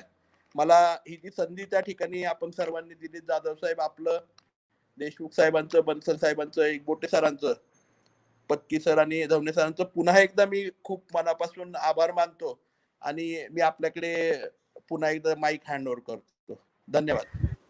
थँक्यू आमदार साहेब. देशमुख सर, काही प्रश्न आहेत. नंबर 1, प्रश्न क्रमांक 1 की अनेक्चर ए शेड्यूल अ त्याची कॉपी कशी मिळवावी, शेड्यूल अ मध्ये कशा नोंदी कराव्यात, चेंज रिपोर्ट किती दिवसात सादर करावा, चेंज रिपोर्टला तुम्ही किती दिवसात मान्यता द्यावी. म्हणजे आता थोडक्यात वन वे ट्रॅफिक न होता असे जे प्रश्न आम्हालाच आहेत ते प्रश्न तुम्हाला विचारले तर तुम्ही त्या, आणि बन्सल साहेबही 12:45 आपल्या बरोबर असणार आहेतच, तर बन्सल साहेब पण उत्तर द्यायला तयार आहेत. बन्सल साहेब, we require that what is the procedure for obtaining ATG, what is the procedure for obtaining 12A, what are the documents requirement for the 12A, what are the documents are required for ATG, what are the documents required for change report 1 2 3 4 5. पहिल्यांदा Deshmukh sir बोलतील, नंतर Bansal sir बोलतील. म्हणजे थोडक्यात लोकांच्या प्रश्नाची उत्तरं मिळावीत. वन वे ट्रॅफिक आम्ही बोललो, बंबार्डिंग केलं, वन वे ट्रॅफिक तुम्ही बोलला, संपलं वेबिनार. नो, आपण चर्चा करूया. लोकांचे प्रश्न आहेत त्या प्रश्नाला उत्तर मिळाली की लोक खुश होतील. अर्धा तास लांबल्याने काय बिघडत नाही. त्यानंतर पत्की साहेबांनाही जे माहिती आहे ते बोलणार आहेत, पण अगोदर ह्या लोकांच्या काही प्रश्न आहेत. उदाहरणार्थ देशमुख सरांच्या बाबतीत देशमुख सरांनाही माहिती आहे सगळे प्रश्न, त्यामुळे आम्ही काही सांगण्याची गरज नाही. फक्त मग असं नाही का करता येणार, तुमचं सगळं ऑनलाईन आहे, इन्कम टॅक्स ऑनलाईन आहे, इन्कम टॅक्स वाल्यांनी तुमच्याशी पाहावं, कोरिलेट करावं, 80 अनेक्चर 1 शेड्यूल ए त्यांचा चेंज रिपोर्ट आहे का नाही ते दोन्ही डिपार्टमेंटनी एकत्र माहिती केली तर चालणार नाही का? का मला मागायचं? संस्थाचालकांनी का माहिती सादर करायची? याचाही उहापोह करावा. तुमच्या पद्धतीप्रमाणे प्रचलित असलेल्या पद्धतीच्या बाहेर तुम्हालाही जाता येणार नाही, आम्ही जाऊ शकत नाही. त्यामुळे देशमुख सर आपण आता मार्गदर्शन करा, म्हणजे प्रश्न उत्तरा टाईपचं तुम्ही मार्गदर्शन करा ही विनंती करतो. देशमुख सर, आवाज येतोय माझा? माझा आवाज येतोय का? एकबोटे साहेब ऑनलाईन आहेत का? एकबोटे साहेब आहेत? आहे, डॉक्टर ऐकतायत, काय अडचण नाही, बोला. ऐकतात ना? हा, ठीक आहे. सुरुवातीला डॉक्टरांच्या प्रश्नाचं उत्तर देतो. त्यांनी एक खंत व्यक्त केलेली आहे की ट्रस्टींकडे संशयाने पाहिलं जातं. सर, तुमची भावना माझ्यापर्यंत पोहोचली आणि मी तुम्हाला खात्री देतो की तुमच्याकडे सगळ्याच ट्रस्टींकडे आम्ही कोणीही संशयाच्या नजरेनं पाहत नाही. मी ज्यावेळेस इथं 4 जून 2018 जॉईन झालो त्यावेळेस आम्ही आमच्या सगळ्या कर्मचाऱ्यांना आणि अधिकाऱ्यांना एक गोष्ट सांगितली. त्यांना मी असं सांगितलं की तुम्ही एक गोष्ट लक्षात घ्या, कोर्टामध्ये येणारा जो लिटिगंट आहे तो लिटिगंट वेगळा. तिथं काही इंडिव्हिज्युअल वादामधून लोक येतात, काही आरोपी असतात, त्यांच्याकडे पाहण्याचा जो दृष्टिकोन आहे तो दृष्टिकोन आपल्याला इथं लावता येणार नाही. इथं येणारे जे आहेत सगळे रिस्पेक्टेबल पर्सन आहेत, विश्वस्त आहेत, पदरमोड करून ते समाजसेवा करतात. आपण जर त्यांच्या पाठीशी उभं नाही राहिलो तर उद्या ट्रस्ट कुणी ओपन करणार नाही, ट्रस्ट स्थापन करणार नाही. त्यामुळे कृपया या लोकांना चांगली ट्रीटमेंट द्या. आणि त्याप्रमाणे आता आमच्या कर्मचाऱ्यांच्या वागणुकीमध्ये सुधारणा झालेली आहे हे मी अभिमानाने सांगतो. आणि राहिला प्रश्न माझा वैयक्तिक, मी सगळ्यांना रिस्पेक्टने वागवतो. त्यानंतर माझ्या चेंबरमध्ये कुणालाही मी प्रवेश नाकारत नाही. मी जर चेंबरमध्ये असलं तर सगळ्यांना फ्री एंट्री आहे, फ्री अपॉइंटमेंटची गरज नाही. अशा 2-3 गोष्टी सांगायला, काही अपंग आणि वयोवृद्ध लोक सुद्धा आमच्याकडे येतात. तर मी खाली आमच्या काउंटरवर सूचना दिलेली आहे की कुठलाही अपंग व्यक्ती किंवा वयोवृद्ध व्यक्ती आला आणि त्यांनी जर मला भेटायची इच्छा व्यक्त केली तर ते कृपया त्यांना माझ्या चेंबरला पाठवू नका. माझं त्यांना खालीच बसून ठेवा. माझं काम संपल्यानंतर मी खाली येऊन त्यांच्याशी भेटेल. आणि असं आतापर्यंत 7-8 लोकांना मी स्वतः खाली येऊन भेटलेलो आहे. तर हे आम्ही रिस्पेक्टनी सगळ्यांना वागवतो. डॉक्टर साहेब, कृपया आपला काही गैरसमज झाला असेल तो मनातून काढून टाका. दुसरा जो मुद्दा आहे ते आमदार साहेबांनी उपस्थित केलेले 2-3 मुद्दे आहेत, त्याचं मी उत्तर देतो. आमदार साहेबांनी एक अतिशय चांगली सूचना केलेली आहे मुलांना अँड्रॉइड फोन द्यायची. तर मी त्याची नोंद घेतलेली आहे. माझ्याकडे जे काही वेगवेगळ्या कंपन्या, वेगवेगळ्या मोठ्या मोठ्या ट्रस्टचे जे ट्रस्टी येतात त्यांना मी विनंती करून आपल्याला असे काही अँड्रॉइड फोन मुलांसाठी मिळवता येतील का याचा मी निश्चित प्रयत्न करेल. आमदार साहेबांनी दुसरा मुद्दा उपस्थित केला हॉस्पिटलचा. हॉस्पिटलबद्दल मला सांगायला आनंद वाटतो की आमचे जे माझे दुसरे जे सहकारी आहेत, नवनाथ जगताप, अगदी 24/7, मी परत रिपीट करतो, 24/7 ते उपलब्ध असतात. तुम्ही रात्री 2 वाजता त्यांना फोन करा, ते तुमचा फोन अटेंड करतील. आणि आमची ही जी IPF ची जी स्कीम आहे या स्कीम बद्दल मला सांगायला आवडेल. तुम्ही आमदार साहेब आहेत, शासनाला सांगू शकता, तुम्ही विधानसभेमध्ये ही गोष्ट सांगू शकता. IPF ची जी स्कीम आहे आपली 2007 मध्ये उच्च न्यायालयाने सुरू केली. तारखेपर्यंत या स्कीमच्या आधारे आपण महाराष्ट्रामधल्या लोकांना आतापर्यंत 1,500 कोटी, मी परत उल्लेख करतो की 1,500 कोटी रुपयांची मदत केलेली आहे. हा आकडा खूप मोठा आहे. गडकरी साहेब त्यांच्या भाषणामध्ये खूप मोठे मोठे आकडे सांगतात आणि पत्रकार त्यांना विचारतात की हे आकडे खरेच आहेत का, तर ते सांगतात की माझ्याकडे कागदपत्र उपलब्ध आहेत. त्याच पद्धतीने मी पण सांगू शकतो की तुम्ही जर मला 1,500 कोटी रुपयाचा हिशोब मागितला तर मी देऊ शकतो. आमच्याकडे सगळे प्रत्येक हॉस्पिटलचे आमच्याकडे मंथली स्टेटमेंट येतात आणि ते स्टेटमेंट जर महाराष्ट्रातले आपले 430 हॉस्पिटल्स आहेत त्याचे जर कॅल्क्युलेट केलं तर 1,500 कोटी रुपयापेक्षा जास्त ही रक्कम भरेल हे मी तुम्हाला सांगू शकतो. आणि हॉस्पिटलचा मुद्दा आहे, कुठल्याही व्यक्तीला कधीही आमच्याकडे पाठवा, आम्ही त्याला अटेंड करतो. आम्ही त्यांना पत्र देतो. पत्रावर जर त्याचं काम झालं नाही तर आम्ही स्वतः त्यांना फोन करतो. आमच्या अनाथ नावाचे एक अधीक्षक आहेत, जगताप साहेब, हे काम करतात. त्यांच्याकडून जर समजा तुम्हाला काही अडचण आली, काही कारणामुळे उपलब्ध नाही झाले, मला तुम्ही फोन करायचं सांगा, मी तो फोन अटेंड करेल आणि जी काही योग्य मदत आहे ती त्यांना करेल. तिसरा मुद्दा आमदार साहेबांनी उपस्थित केला टीव्ही चॅनलचा. खूप चांगली सूचना आहे. तर माझ्या संपर्कातले 2 लोक आहेत. एक लोकमत आहे, लोकमतचे काही लोक माझ्या संपर्कात आहेत. लोकमत रेटिंग चॅनल आहे त्यांचं, आणि सन टीव्ही आहे. त्यांचे जे कोणी प्रमुख आहेत त्यांना मी विनंती करेन की शिक्षणासाठी आपल्याला एखादा स्लॉट राखून ठेवता येतो का, आणि त्या स्लॉटवर जे चांगले चांगले शिक्षक आहेत ते तिथं मुलांना शिकवतील, आणि त्याचा एक महिन्याचा शेड्यूल करून पहिलीचा वर्ग कधी, दुसरीचा वर्ग कधी, अशा प्रकारे शेड्यूल आपलं काही करता येईल का, असं मी त्यांना विनंती करतो. आणि या दृष्टीनं काही करता येईल का हे मी पाहतो. मला वाटतं उपस्थित केलेले मुद्दे आत्ताच संपलेले आहेत. आणखी काही प्रश्न विचारायचे असतील तर विचारा. नाही सर, अनेक शेड्यूल 1 ला नोंदी कधी दिवसात होतात, काय काय डॉक्युमेंट लागतात, थोडंसं लोकांना डिटेल 1 to 1 नाही, आणि त्याचप्रमाणे चेंज रिपोर्टच्या बरोबर काय काय कागदपत्रे लागतात, किती दिवसात मंजूर होतं, थोडंसं बोला ना सर या विषयावर.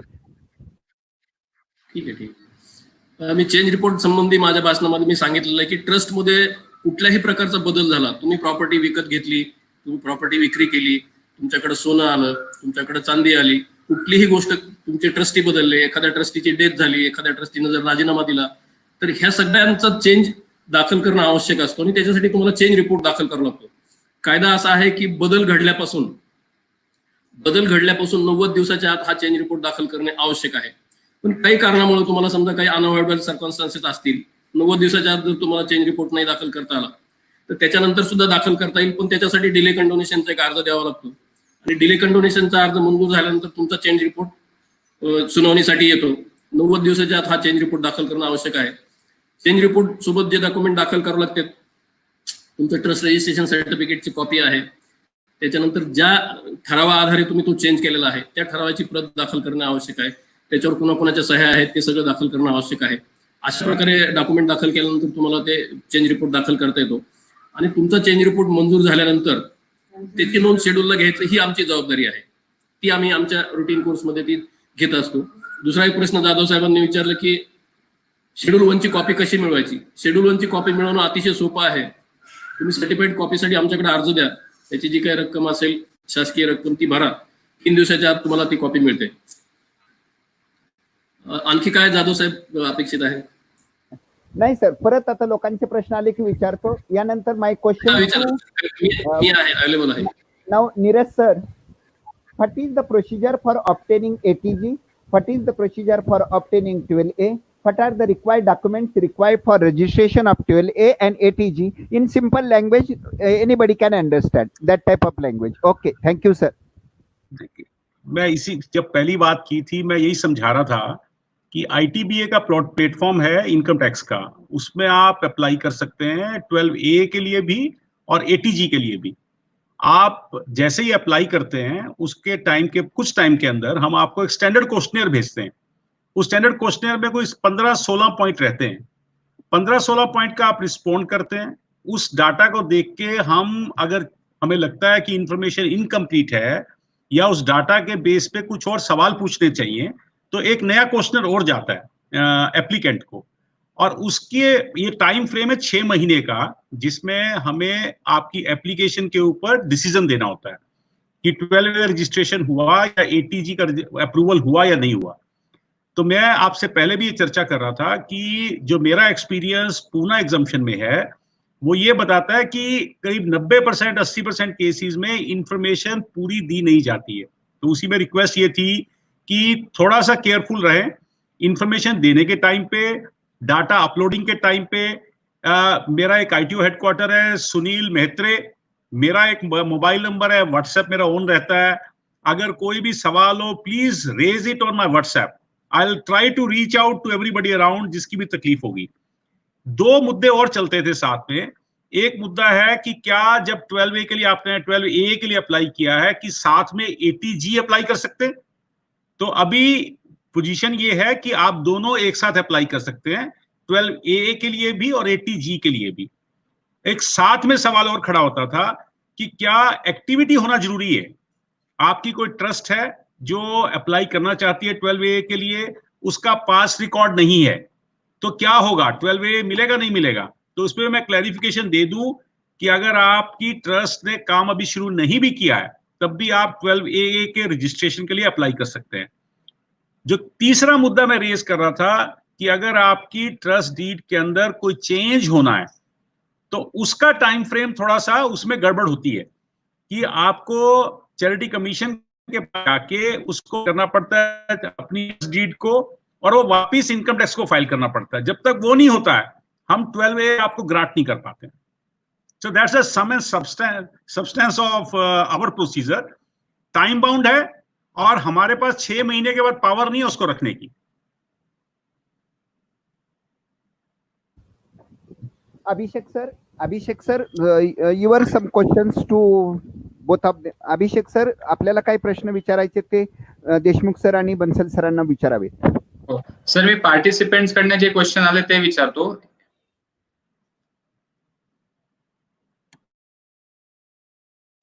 Sir, what is the procedure to obtain certified copy of Schedule 1 from Charity Commissioner? Will such copies suffice IT department for having sufficient proof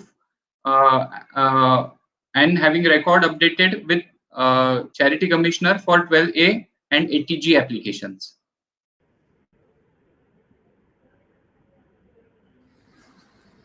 मी आत्ताच सांगितलं की शेड्यूल 1 ची सर्टिफाईड कॉपी मिळवण्याचं प्रोसिजर खूप सोपं आहे। अतिशय एक साधा अर्ज तुम्ही द्यायचा आहे प्लेन पेपरवर आणि त्याच्यामध्ये शेड्यूल 1 ची मागणी करायची आहे। त्याच्यामध्ये महत्त्वाचा जो मुद्दा आहे तो त्या ट्रस्टचा रजिस्ट्रेशन नंबर लिहिणं आवश्यक आहे, ट्रस्टचं नाव लिहिणं आवश्यक आहे, त्याच्याशिवाय ती शेड्यूल 1 ची कॉपी सापडत नाही आम्हाला। रजिस्ट्रेशन नंबर जर तुम्ही ट्रस्टचा लिहिला, ट्रस्टचं नाव लिहिलं तर शेड्यूल 1 ची कॉपी लगेच तुम्हाला मिळेल। नॉमिनल फीस आहे ती फीस भरायची, 3 दिवसामध्ये ती कॉपी तुम्हाला मिळेल। आणि दुसरा जो मुद्दा आहे की 12A साठी ते सफिशियंट आहेत का, त्याचं उत्तर बन्सल साहेब देतील। देखिए मैं बात रिपीट करता हूं, जो सर्टिफाइड कॉपी चैरिटी कमीशन देता है that satisfies the requirement of income tax department. लेकिन अगर आप बोलें कि मैंने अप्लाई किया चेंज के लिए, उस एप्लीकेशन को बेसिस बनाया जाए वो मुश्किल हो जाता है। अगर चैरिटी कमीशन सर्टिफाई करता है कि ये शेड्यूल है, ये रिटर्न फाइल्ड है, it is sufficient for us. Mayor application will not help. Hope I am making clear. Yes sir, thank you sir. अजून एक प्रश्न येतोय, एका संस्थेच्या 2 संस्था विभाजन करता येतं का? असेल तर प्रोसिजर काय? देशमुख सर। ठीक आहे।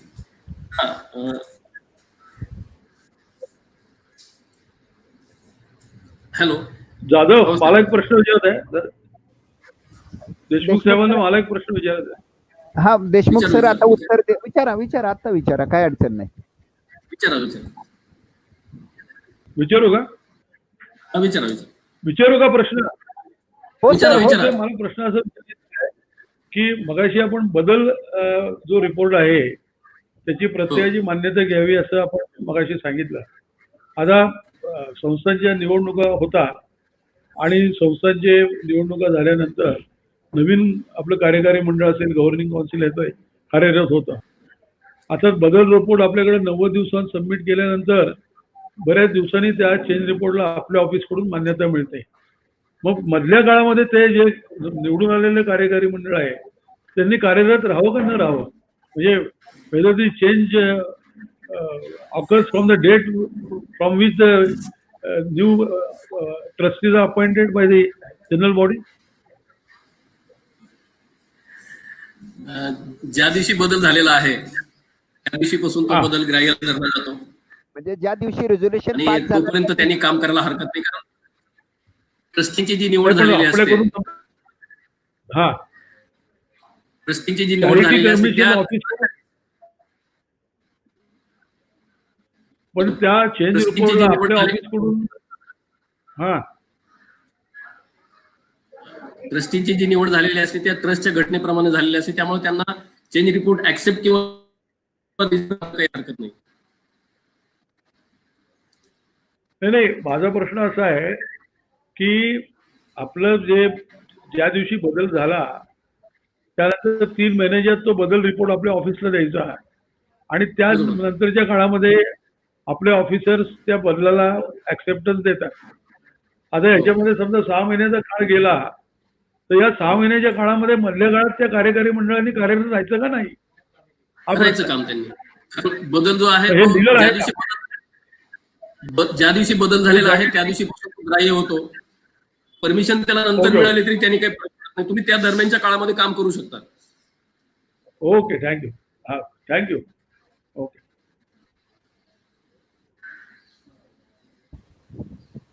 सर असं आहे. अभिषेक हॅलो हा बोला बोला हॅलो बोला ऐकतो मी. प्रश्न असा आहे की आता या कोविडच्या काळामध्ये आपलं जे आपण म्हणलं की इन्कम एक्सपेंडिचर स्टेटमेंट आहे, ऑडिट रिपोर्ट आहे, आपली जी दरवेळची जी मर्यादा असते तर त्या काळात काही होणार नाहीये, कारण बऱ्याचशा शाळा कॉलेजेस चालू नाहीयेत, अनेक ठिकाणी प्रवासाची व्यवस्था नाहीये. त्यामुळे तुम्ही काही थोडं एक्सटेन्शन देणार आहात का? सर खूप छान प्रश्न विचारला तुम्ही आणि बऱ्याच लोकांच्या मनातला प्रश्न आहे हा. या सिच्युएशनची सुप्रीम कोर्टाने ऑलरेडी घेतलेली आहे. त्यामुळे हा जो मुदतीचा प्रश्न आहे किंवा मुदतीचा जो विषय आहे सध्याच्या सिच्युएशन हा लागू होणार नाही. एक्सटेन्शन तुम्हाला मिळेल. कोविड ज्या तारखेला संपेल, गव्हर्नमेंट डिक्लेअर आहे संपलेलं आहे त्या तारखेपासून ते लिमिट करू, ते तुम्ही काळजी करू नका. आणि आम्ही इथं सगळ्या काम असेल आम्ही पूर्ण करू. लिमिटेशनचा काही मुद्दा येणार नाही, काळजी करू. Okay, thank you very much. बोला बोला दॅट वॉज द बोला. नाही, लिमिटेशनच्या मुद्द्याची सुप्रीम कोर्टाने ऑलरेडी काळजी घेतलेली आहे. मुदत मिळेल तुम्हाला. ओके, पण किती मिळेल काय सांगता येत नाही आता. नाही, आता कोविड संपल्यानंतर तो पिरियड सुरू होईल. सुप्रीम कोर्टाने ऑर्डर केली आहे. लिमिटेशनचा जो मुद्दा आहे त्याच्यामध्ये सुप्रीम कोर्टाची स्पष्ट ऑर्डर आहे, टिल फर्दर ऑर्डर. हा लिमिटेशनचा जो कालावधी आहे हा ऍप्लिकेबल होणार नाही. म्हणजे हा जो पिरियड कोविड मध्ये गेलेला आहे तो त्याच्यामध्ये त्या लिमिटेशन मध्ये धरला जाणार नाही. Okay, thank you very much. यानं चांगली चर्चा झाली. यामध्ये देशमुख सरांनी सहभाग. पत्की सर आहात ना जवळ? संजय सर, तुम्हाला काय अजून काही शंका असतील तर चर्चा होते, म्हणजे मग काय होतं त्या पद्धतीने व्हावं ना चर्चा. संजय सर बोला, काय चर्चा असते? प्रश्नाचं उत्तर द्यायचं राहिलं आणि बऱ्याचशा प्रश्नांची उत्तरही मिळाली त्या ठिकाणी. ओके ओके, देशमुख सर बोला. देशमुख सर बोला. आमने सरांच्या प्रश्नाचं उत्तर द्यायचं राहिलंय. त्यांचं म्हणणं आहे की विभाजन करता येईल का, असाच प्रश्न तुमचा. हो हो सर, अभिनंदन शहा म्हणून विचारतायत, एका संस्थेचे 2 संस्थांमध्ये विभाजन करता येते का, असेल तर प्रोसिजर काय? नाही, तुम्हाला वेगळाच ट्रस्ट स्थापन करावा लागेल. अमलगमेंट 2 ट्रस्ट अमलगमेंट करता येतात, पण विभाजन जर तुम्हाला करायचं असेल तर हा अस्तित्वात असलेला ट्रस्ट आणि दुसरा वेगळा ट्रस्ट तुम्हाला रजिस्टर करावा लागेल. बरोबर. सर पत्की अजून 1-2 प्रश्न आहे, पण पत्की सर आले तर ते सांगतील. घ्या ना. चालेल. Okay. Is it possible to convert trust into section 8 company? If yes, please explain the process. असा प्रश्न आहे सर. आम्ही हे काही रिकमेंड करणार नाही की तुम्ही कंपनी ऍक्ट खाली जा म्हणून. तुम्ही कंपनी ऍक्ट खाली जा असं आम्ही रिकमेंड नाही करणार. आमचा एक ट्रस्ट कमी होतो आणि आमचा एक सामाजिक कार्य करण्याचा जो ग्रुप आहे तो ग्रुप कमी होतो. जगताप साहेबांना, म्हणजे आमदार साहेबांना मी सांगू इच्छितो की आपल्याकडे महाराष्ट्रामध्ये 8 लाख ट्रस्ट आहेत. प्रत्येक ट्रस्टचे 5 व्यक्ती, किमान 5 व्यक्ती जरी असं धरलं तरी हा 40 लाख लोकांचा आपला जो हे आहे, एक पॅरलल गव्हर्नमेंट सारखं एक आपली ही यंत्रणा आहे. तर ती यंत्रणा कमी व्हावी अशी आमची अजिबात इच्छा नाही. त्यामुळे तुम्ही कंपनी ऍक्ट खाली जा असं आम्ही रिकमेंड नाही करणार. Okay, thank you sir. Sir, Bansal sir के लिए एक क्वेश्चन है. If 12th certificate is not available but number is available, what to do? क्या कहना चाहिए सर? ओनर्स आपके ऊपर है ये प्रूव करने का कि ये number relates to a particular certificate और registration, right? If you are quoting this number, either I relate कि साहब मैं 4 जगह 4 सरकारी महकमों में ये डॉक्यूमेंट देता हूं, एक्सेप्ट होते हैं, डिपार्टमेंट एक्सेप्ट करता रहा है, it makes sense. But problem यही हो रही है कि पुराने रिकॉर्ड मैनुअल थे. अगर आप कोई 1990 का कोई नंबर मुझे देंगे और आप बोलें कि साहब इसका मुझे सर्टिफिकेट चाहिए, तो तकलीफ आएगी. इसी तरह के कुछ केस ट्रिब्यूनल तक चल रहे हैं. ये जो प्रॉब्लम है ये 1/10/2020 हो जाएगी, क्योंकि हर आदमी को दोबारा से अप्लाई करना है.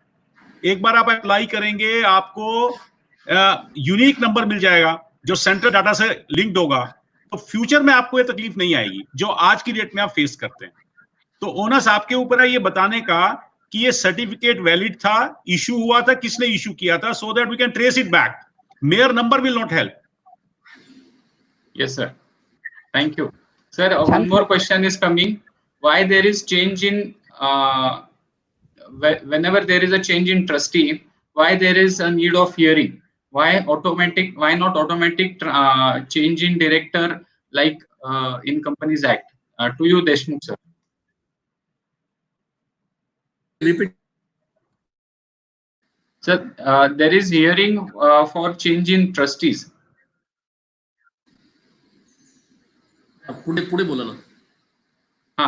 So why that clause is there? Why we cannot have automatic transfer, automatic change in trustees? Sir, आम्ही चेंज रिपोर्ट तुमच्याकडे दाखल केलेला आहे. चेंज रिपोर्टवर तुमच्याकडे सर्व कागदपत्र जोडलेली आहेत. आम्हाला का बोलवता हिअरिंगसाठी? आमच्या कागदपत्रावर निर्णय द्या आणि आमचा चेंज रिपोर्ट ऍक्सेप्ट करा. प्रश्न रास्त आहे, चांगला आहे खूप प्रश्न, पण असं नेहमी घडत नाही. असे म्हणजे सॉरी टू से अनेक उदाहरणं आमच्याकडे आलेले आहेत की बोगस चेंज रिपोर्ट दाखल होतात आणि बोगस लोक अर्ज करतात की आम्हाला ट्रस्टी म्हणून नोंद घ्या, आणि त्यांच्यावर विश्वास ठेवून जर आम्ही ती नोंद घेतली तर जेन्युइन जे लोक असतात पाठीमागे ज्यांना कुठल्याच गोष्टीचं नॉलेज नसतं त्यांच्यावर अन्याय होऊ शकतो आणि हा ट्रस्ट चुकीच्या लोकांच्या हातात जाऊ शकतो. त्यामुळे हिअरिंगची प्रोसेस आम्ही ठेवलेली आहे आणि ती मला असं वाटतं की सर्वांच्या हिताची आहे. थँक्यू. छान चर्चा झाली. यानंतर आपण आता थांबवायचा विचार. डॉक्टरांना काहीतरी विचारायचे. डॉक्टर बोला, काय शंका? पत्की सरांचं बाकी. पत्की सर कुठे आहेत? Doctor Ekbote speaking. एक 2 मिनिटं. हॅलो हॅलो सर बोला, ऐकू येते? हॅलो डॉक्टर साहेब बोला. हाँ, बंसल साहब के लिए मेरा एक क्वेश्चन है कि because of this Covid situation whether that date 1st October 2020 will be extended in the future. So thank you for asking question on behalf of chartered accountants.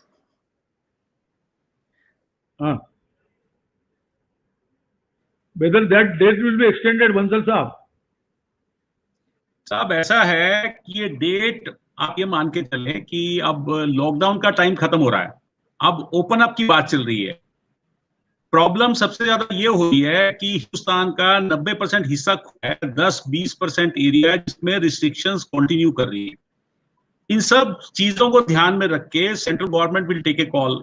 We are not an authority to comment ये depend tax payer के बचा नहीं बचा, अगर होगी तो आप ये मान के चले आज की डेट में कि एक सैक्रोसेंट है, that's a last date.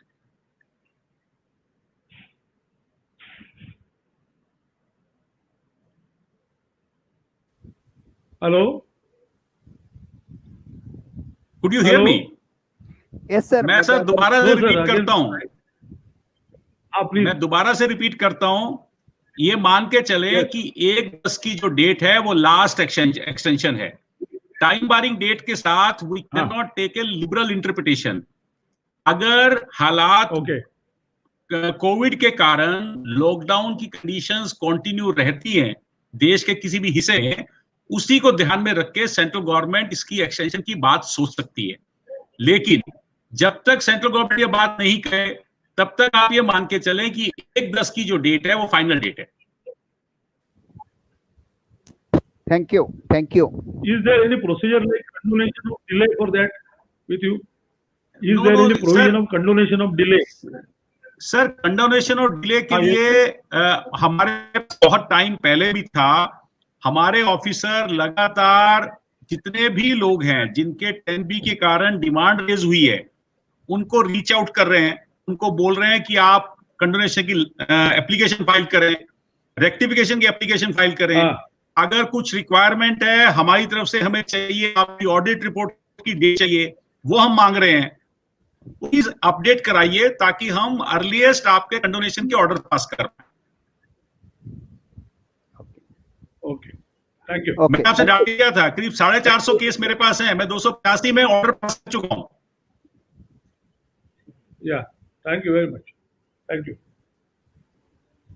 Speaker hello, हा नमस्कार. आता यानंतर आपण समारोपाला पोहोचतोय. पत्की सर आहात का जवळ? या ठिकाणी आपण सर्वजण या आमच्या दोन्ही संस्थांच्या विनंतीला मान देऊन श्री शिवाजी शिक्षण प्रसारक मंडळ सासवड व Pune branch of WIRC of ICAI या दोन्ही संस्थांच्या विनंतीला मान देऊन आपण सर्व मान्यवर या कार्यक्रमासाठी उपस्थित राहिलात.